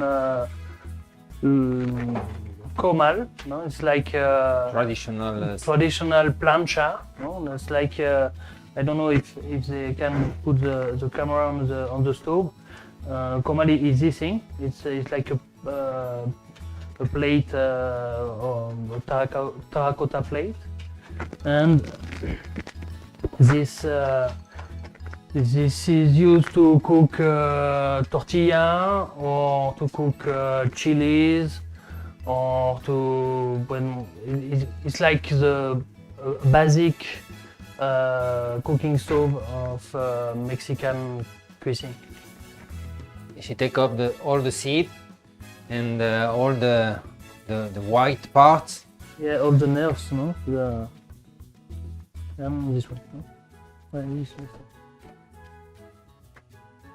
You have to toast it open, wide open.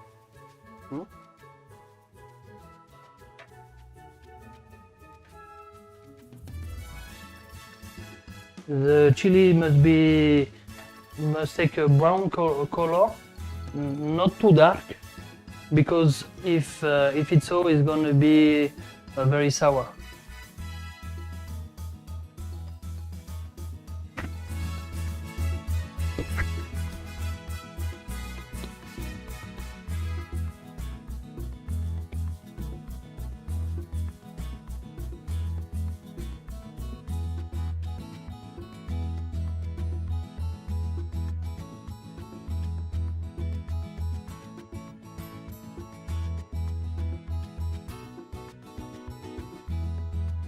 All the chili is gonna be toasted, and then she's gonna put them in the water. Well, yes, in the second time, yes, but before we are going to fry peanuts, almonds, and raisins. And at the end, in the same pan, we are going to fry the plantains, bananas. It should be very dark, the plantain bananas. Plantain bananas should be really mature, because if it's not going to be possible to grind it. It's going to be too hard, and it's not very difficult to grind. And if it's too mature, it's going to be too floppy.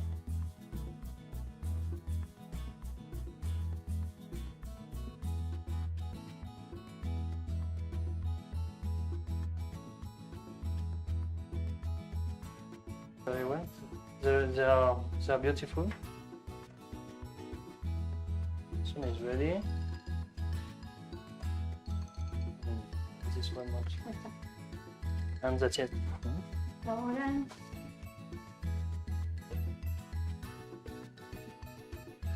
vamos a tuesta la ajonjolí. First, you have to toast the sesame seed.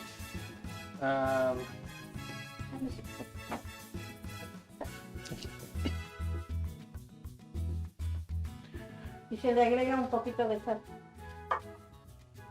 With a bit of salt.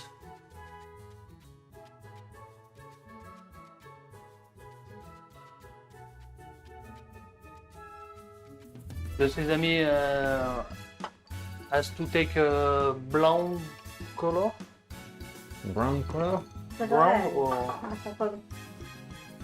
Some grease for it's very hot.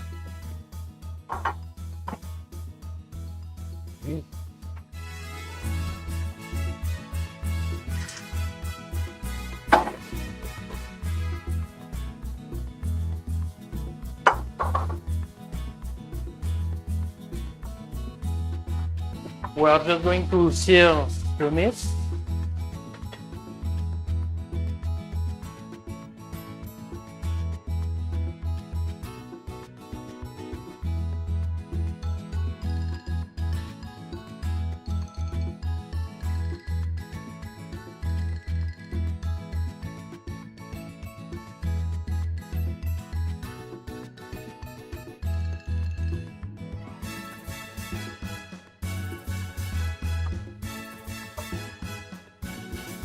Okay, that's good.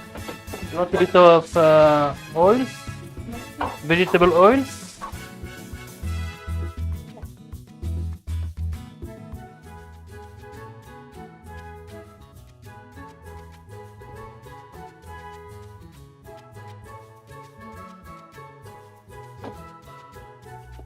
And when the nuts are with a good color, you take it off and you keep the fat, because it's that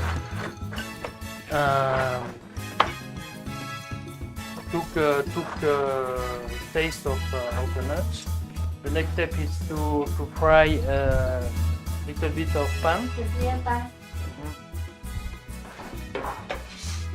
The pan is to take to put a bit of texture in the sauce, in the mole sauce at the end. It's like the one who's gonna make it thicker, because all the ingredients are just flavors. There is nothing to make like thicker. A little bit the chocolate and the bread. No? But it's important. The So salt is we're gonna filling the plantain pété. plantain Banana.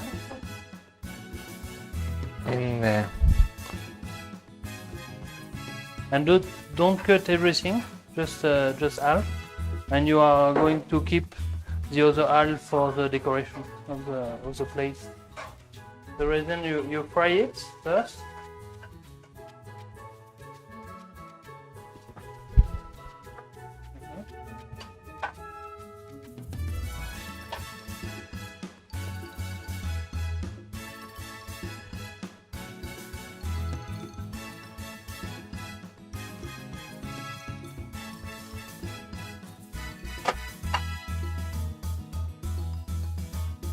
And then the plantain bananas.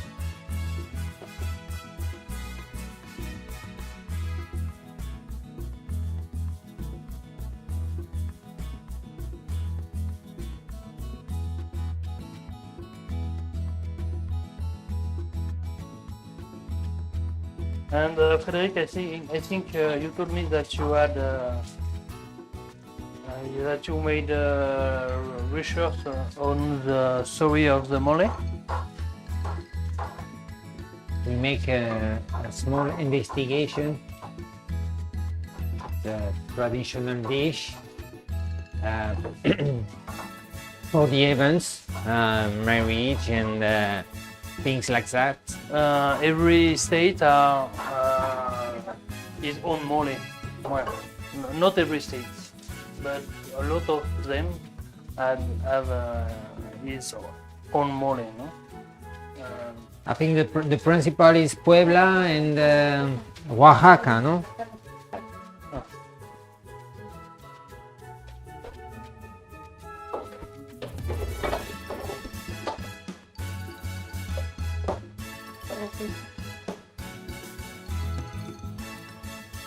We are going to rehydrate the chili.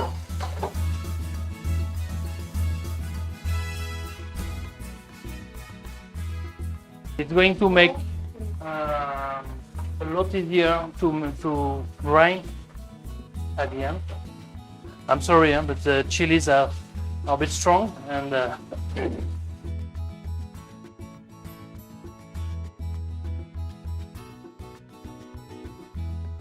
we are going to rehydrate through the raisins.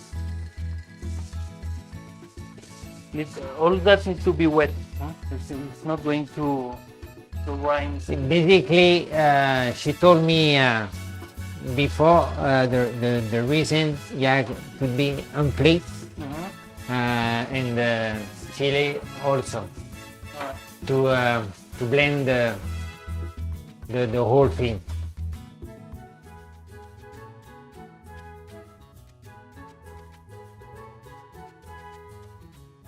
For me, the mole is one of the best and my favorite Mexican dish. I am from a small town in France called Barcelonnette, 1,800, thank you, coming to Mexico. Then in my town, my mom cook mole. She can't make the spicing mix because we don't have the chilies, we don't have all the ingredients you need to do it. But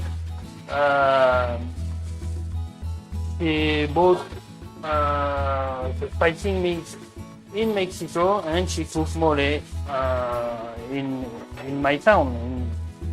I used to eat mole and mole is a fabulous dish. It's really, really good. You can cook mole with pork, but you can also cook mole with turkey or with chicken. Traditionally in Mexico, it's cooked with turkey. It's like curry in the India. It's like curry in India. Yes.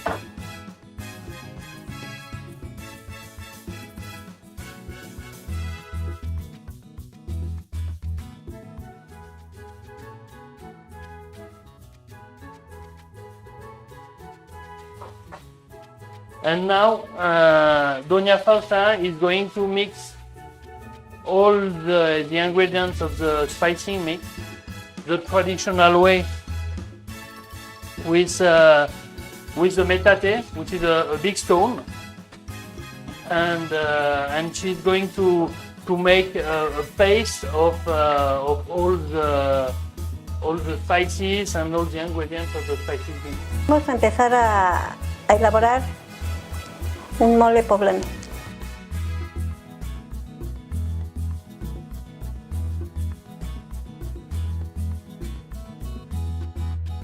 Ahora vamos a moler el pan.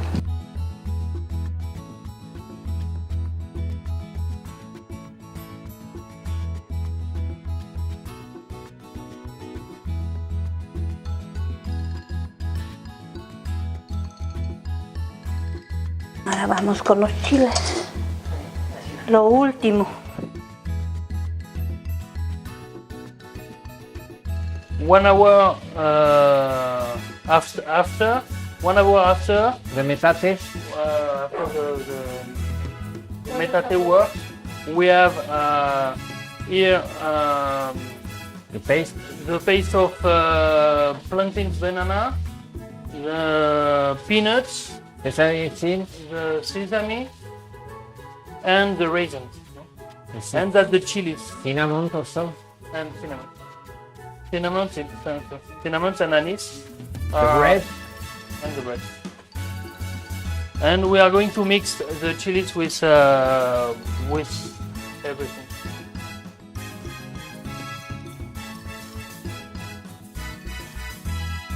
She's gonna mix all the paste she make before on the metate.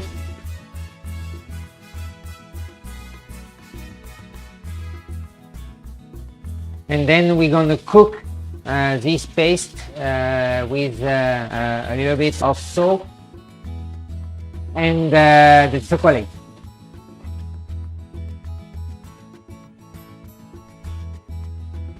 Basically, that is the sauce. It's raw, but it's a sauce.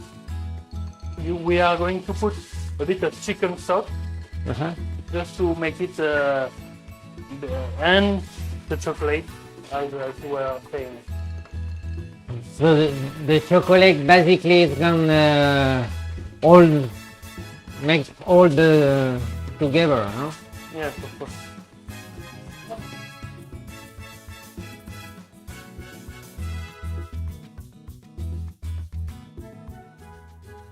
We are putting Coffee? all the water of the coction of the chilies and the raisins. Well, I think we are speaking like 3 languages at the same time. It's a bit difficult for me.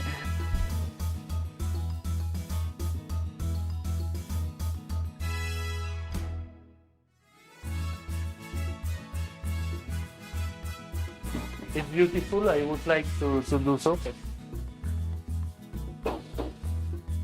Then Fausta.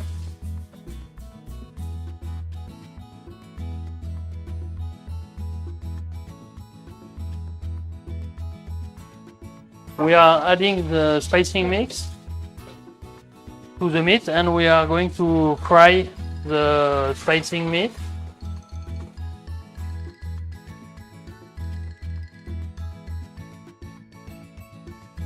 We are at medium heat.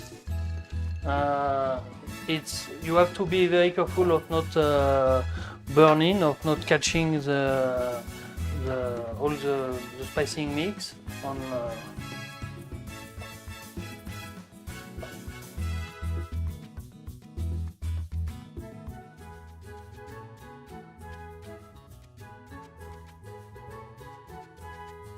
We're gonna put the chicken stock. Chicken stock.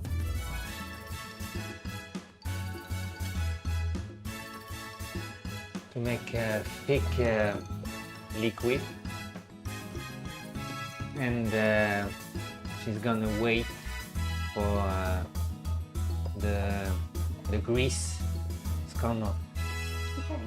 Comme, Échale hasta aquí. All right. Solo quitarnos de aquí, que no se vaya. and O lo vacío en algo chico. with the rest of it, we are going to make enchiladas tomorrow.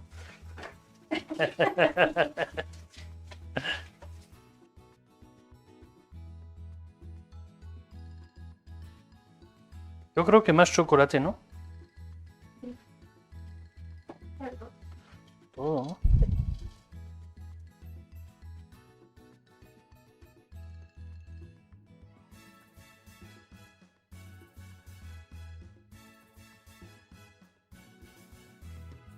De hecho, así debe de It had quedar. to be like that, like a bit liquid because of the bread.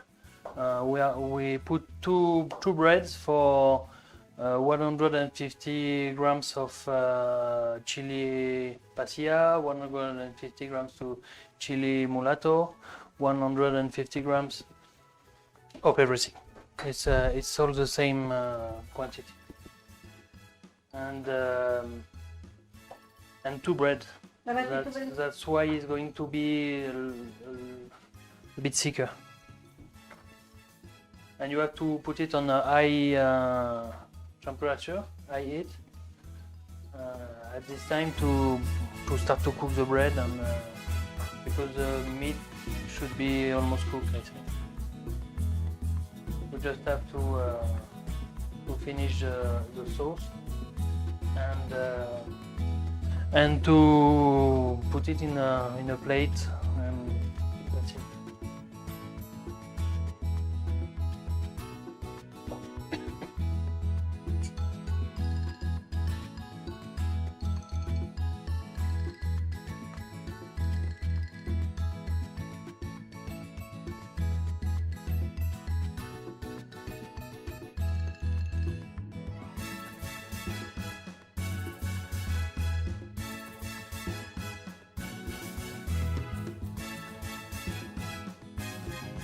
Muy bien, pues sí, ya está, ¿no? ¿Vos querés Ya cocer está. más, no? Ya está. It's ready. The mole is Nada ready. más hay que ver la carne si ya está cocida. Hierve como el volcán. The sauce is it's a lot thicker. It's a good texture. Doña Fausta is saying that when you start to see the fat on the top of the sauce, it's because it's ready. You can cook it a little bit more if you need to cook more the meat to make the meat a bit tender. But you can. This meat is very tender.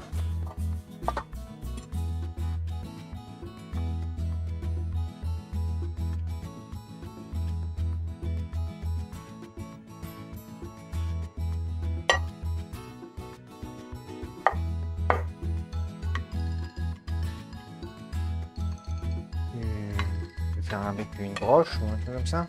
Hein? On fait comme on avait dit, non? On met. Attends, je vais peut-être la plus polygon. Macho. On met tous les ingrédients qu'on a mis dedans joliment, non?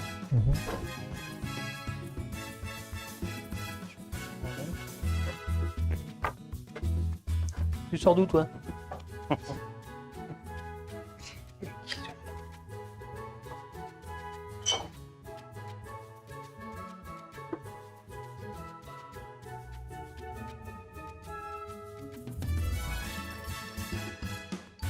Elle est top la carne, hein. Bon, bah, de toute façon, la cabeza de lomo, c'est le meilleur morceau du porc. Hein. C'est gras, c'est parfait.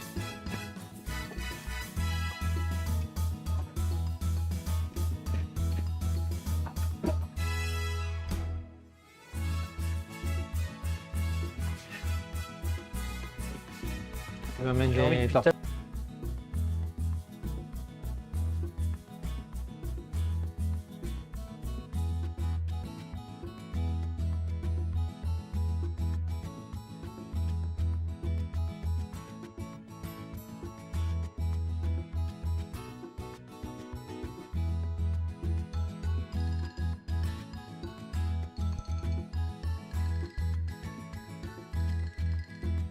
Ça a l'air beau, ça c'est encore rosé à l'arrêt.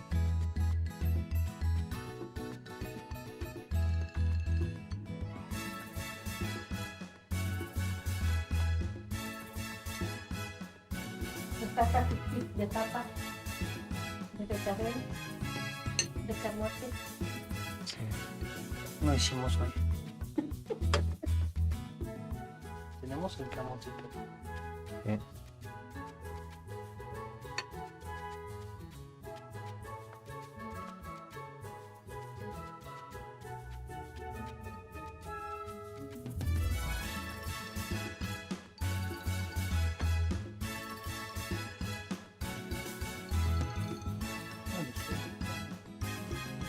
Bueno, sí, eso es un...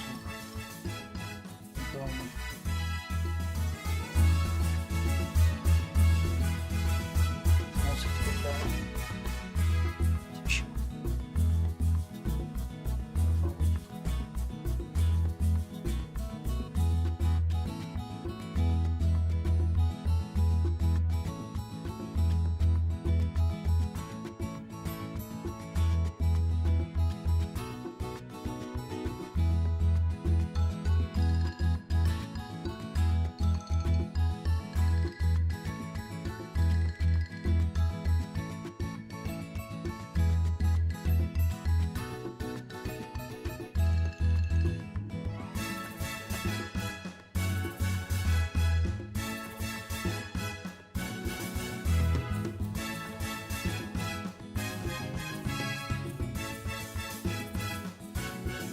¿Quieres aquí también?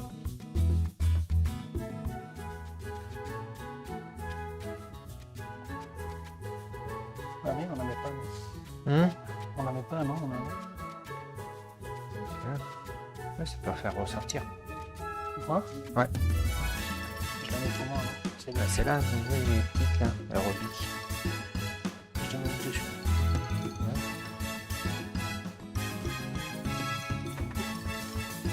Ah, ça va être beau. Cool.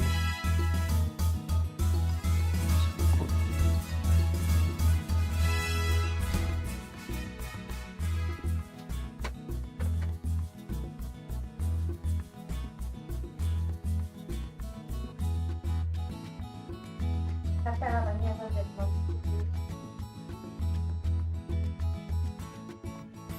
Tu vois, il y a ta ligne.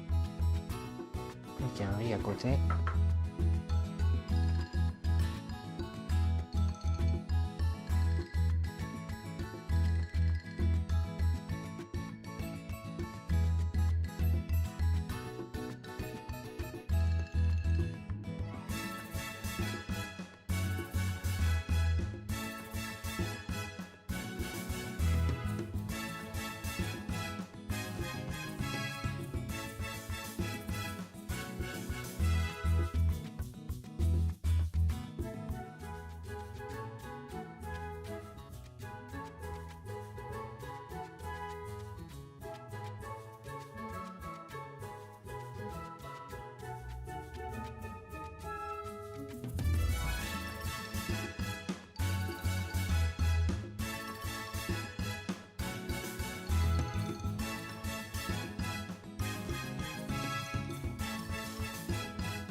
Thank you very much for following us.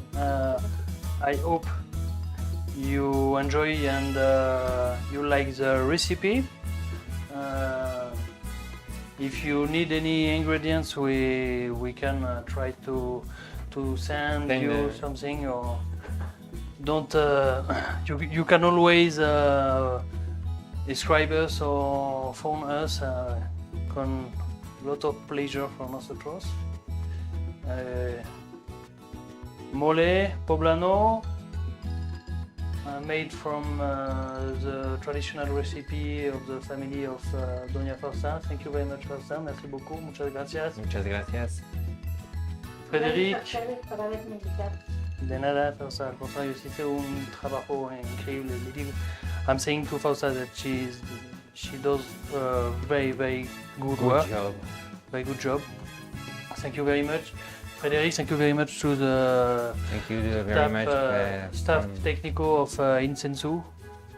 Jean-Pierre and everybody. Thank you, and see you soon in Mexico. We are waiting for you. Whenever you want to come and visit us, welcome in Mexico.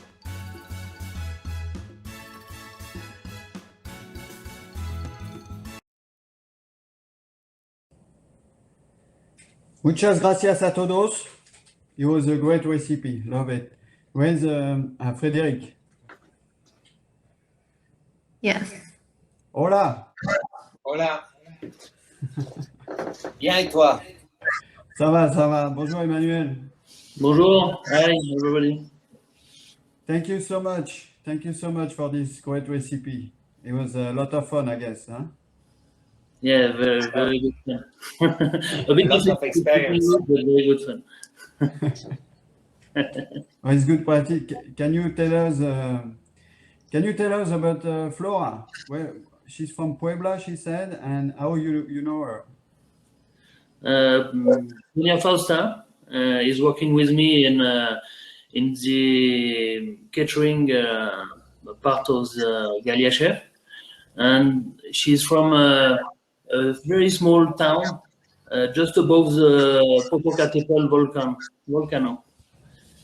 It's and in his mother house, the kitchen is only on the floor.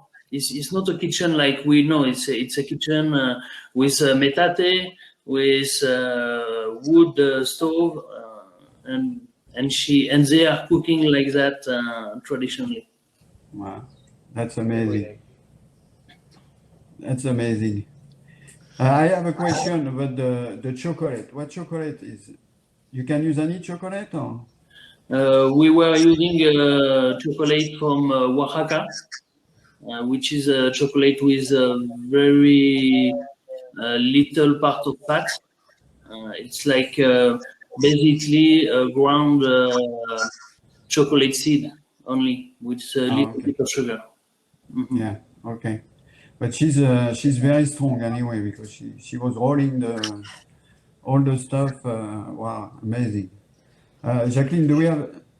We have a few questions in the Q&A, and if anybody has more, please go ahead and submit them in. The first question is that, and I'm not speaking for myself because I do not make mole, but in my mole, I use corn tortillas that are charred instead of bread. Is it better to use bread? Well, I think it's just a different recipe. As we were seeing in the video, there is each town, each village has its own recipe. The corn is really traditional in the Oaxaca mole more than in the Puebla mole. In the Puebla mole, it's more like with bread, but you can use corn too. It's very good. Like you can see in the video, you use a blue corn from the top of the mountain. So we use for tortilla also to heat the mole. But the mole, it's like 100 product inside, even more. And every family has one recipe for the great events like marriage and all the stuff, bacon, Catholic things. Great, thank you. Fabrice had said that you did some great history research about mole. Can you share some of what you did?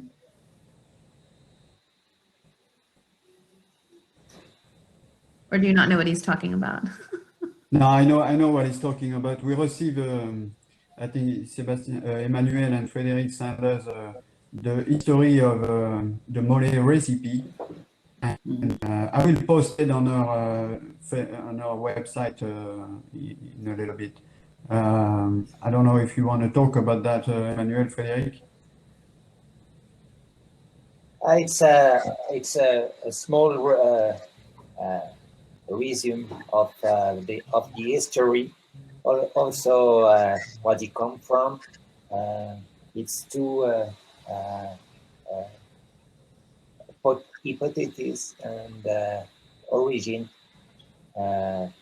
Some things from the sister, and the other way for a special event for the Half King from Spain. And so basically it's come from 17th century, and it was using for the special events, and the mix take the name of the recipe. Okay. You've touched on this a little. Share all the traduction. It's okay. No worries. I got it. I will post it on our website so everybody can enjoy the great history, and I think it's very interesting.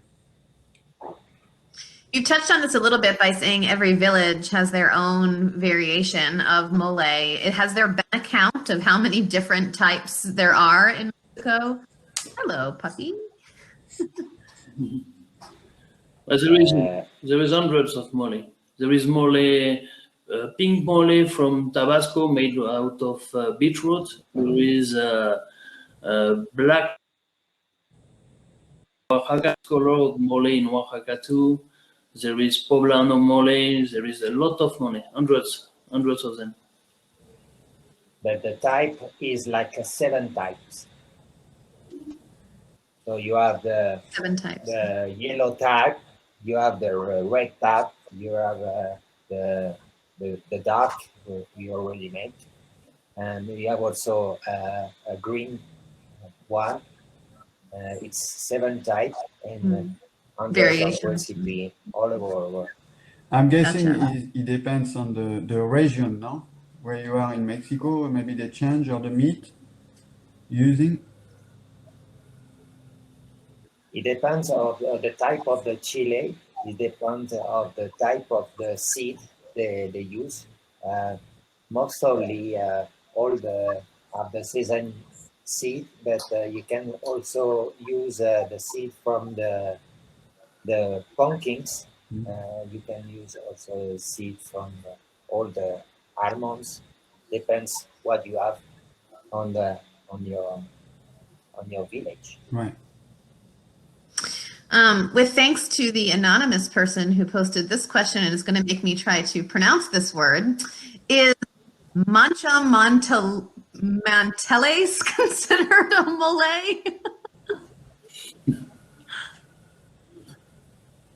I didn't understand. Sorry.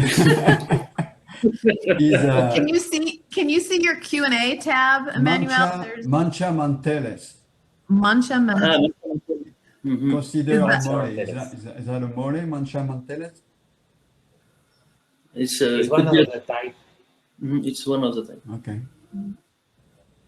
And I guess final question: how influential is French cuisine in Mexico? Frédéric, that's for you. I think the French cuisine is everywhere, all the world, and we have 2 types of history. We have Napoleon Code and the English child, and we can find everywhere some kind of the part of the country organized or of the recipe and the culture. So it's like you go in Peru and you're gonna find all the mixed with the Creole, with the Pacific, with the Japanese, with the Chinese. Everything is different, and then they come the Italians for the immigration, the Spanish guys, and also like in all America. Also, we have African parts. So it's like a big mix everywhere in the world, in every country. So in America, it's the 5 style you can find, and all the recipe we make. That the most important things is a technique. So when you use the good technique from France, you get better product. I think the way we script all the recipe, it's the way success self fully you make the recipe. I know you are very implicated in the development of French cuisine in Mexico, and with the academy also, I guess, and I think that's great. How many academicians is in Mexico? We are 100. 100? 120, and with the American Panama, we have Guatemala, we have also all the Caribbean. So all together is like 120. That's great. Thank you very much. Roland said that he's using mole with crispy octopus. Have you tried that? Yeah, we already tried that. We try a lot of things. We also try the salmon. It's very great with the salmon. The salmon is a little bit greasy, and so we have a good texture together. We can use a little bit more of cacao butter in the fish, also to get a better flavor. We I also make sometime the bonbon with the mole inside and hold together with the chocolate, and so it's very great also for pastry. Well, that sounds good. I'm ready for lunch. You And a know, margarita. I guess it's the same time. I don't know what time is in Mexico, but it's lunchtime for us. But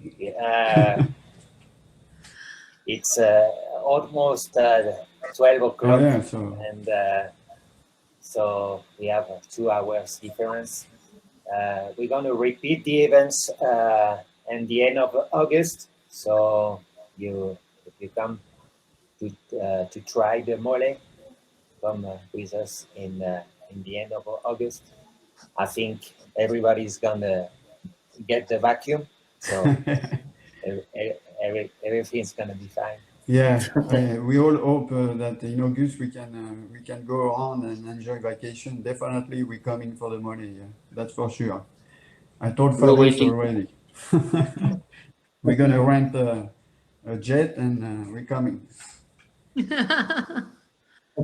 Thank you very much, guys. Stay around because we're gonna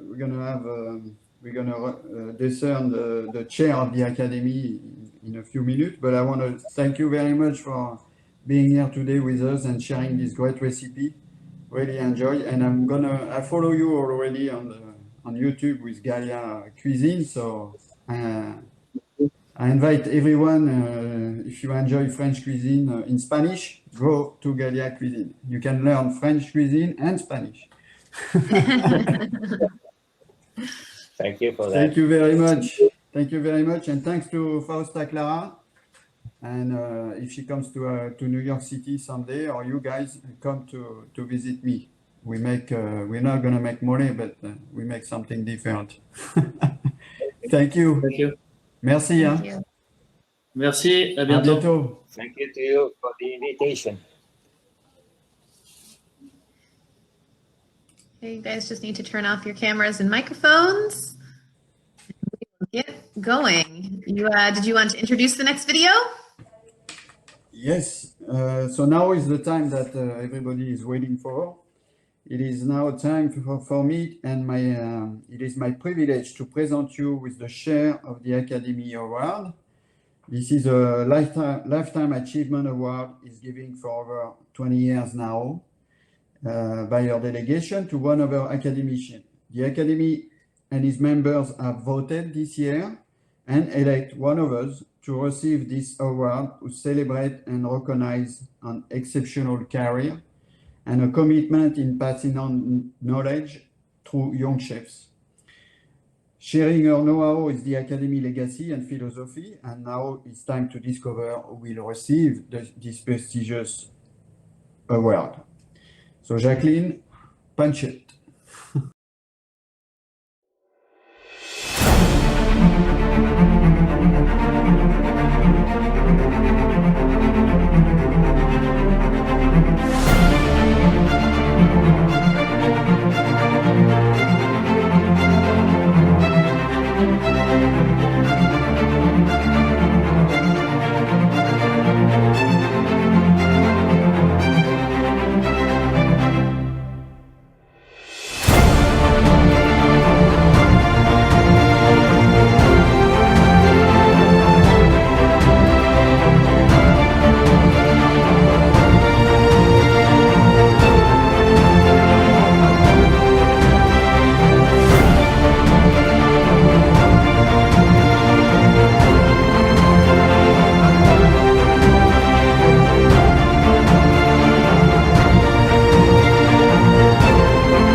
Voilà, Monsieur Bruno Gousseau, Dr. Bruno Gousseau, you have been elected to receive this prestigious trophy that is right here with me.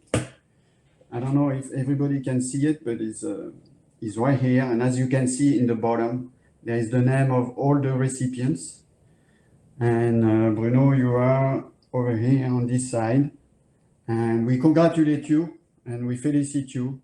It's a great honor, and it's, I think it's just, you deserve it so much that everybody was right to vote for you. I mean, I wouldn't see otherwise. Now I would like to...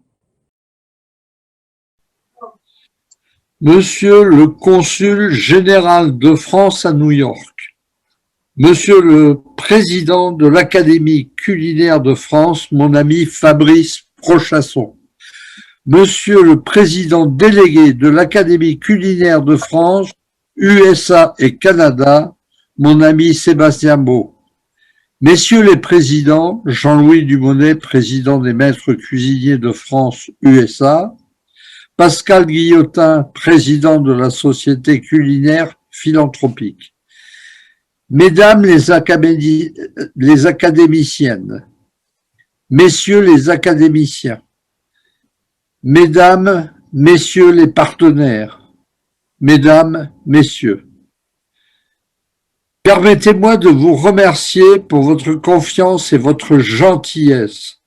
Vous venez de me décerner le fauteuil de l'Académie. Je me sens particulièrement honoré de le recevoir et fier d'avoir été choisi pour l'accueillir. Je dédie ce fauteuil à mon ami Joël Robuchon. Cet homme, cet ami, mort terrassé par la maladie à 73 ans, au milieu d'une pluie d'étoiles, mais qui a toujours su garder les pieds sur terre, amoureux depuis son plus jeune âge du travail bien fait et qui avait toujours le désir de faire encore et toujours mieux. Il a gravi toutes les marches du métier de chef. Il a gagné tous les concours, acquis toutes les récompenses et les honneurs. C'était un maître. Joël, tu nous as quittés il y a bientôt 3 ans, beaucoup trop vite et beaucoup trop tôt. Ta référence en cuisine, c'était Jean Delavenne, passionné comme toi, jusqu'au génie, rassurant et formateur. Tu étais le pionnier du respect scrupuleux des produits et des goûts. Architecte d'harmonie, d'une éblouissante virtuosité, bien humblement, j'essaye de poursuivre cette œuvre magnifique dont tu m'as transmis le virus, le bon. Former, transmettre et former. C'est pour cela, mes amis, que j'aime notre association, à cause de ces belles journées du partage auxquelles nous sommes conviés tous chaque année. Vous me trouverez toujours et encore à vos côtés pour transmettre et former. Je resterai dans l'ombre de Joël, l'éternel troubadour des cuisines. I just want to thank everybody so much for being part of our day today, sharing our know-how. I congratulate again Bruno Gousseau for his award. It's a well-deserved award. I would like to thank also Jacqueline, who learned this month, learn French, learn cooking. Today a little bit of Spanish. So she's, I think she's ready for the next, we're going to push the next level. Okay, Jacqueline? Okay. I would like to thank all our board, world president as well, for their voluntarism and hard work. And I would like to thank Fabrice Guinchard and Gérard also, who have been in contact with all our presentators today. That I thanks as well Frédéric Cyr, Olivier Perret, Sébastien Canon, Emmanuel Chabre, Frédéric Lejeune, Madame Fausta Clara. And now I will let you meet in the chat room. And I hope I didn't forget anybody. If I did, we're going to have to do another meeting. No. Jacqueline said no, so no more meeting. Okay, so I will see you in the chat room right now. And thank you so much, all the participants. Thank you very much. Thank you. I just want to say just a couple of instructions as we head into the networking room, not to steal your thunder, Sebastian. I wanted you to have the final words, but I didn't jump in quick enough for the final information about the room. When we close down the presentation, you'll see a room full of tables. There are just shy of 100 people here, so everyone can fit on floor number 1. If you find yourself on floor number 2, take yourself down to floor number 1. You'll the system chooses where to put you. You just need to take the elevator on the left side of the screen down to floor number 1, and let's all gather there. As Sebastian said, there are tables for all of the sponsors. There are also tables on both sides of the screen that are tables of 2 if you want to have a private one-on-one conversation. You have not used the platform before. You just simply need to double click on a table And as long as there's an empty chair at that table, you'll be able to join. If you're finding that you cannot move tables, it's because there's been a glitch in your system. This does work best on Chrome, and it can work on an iPad or a phone. Just hard refresh, just like you had to do for the video. Go into your URL bar, hit enter, hard refresh, and you'll be able to jump tables around. Make sure your camera and your microphone are on, and you'll be able to participate in the conversation at the table and then hop around as you want to. It has been an incredible pleasure to do this for you guys. I consider many of you very, very good friends. I look forward to meeting so many more when we're allowed to travel again.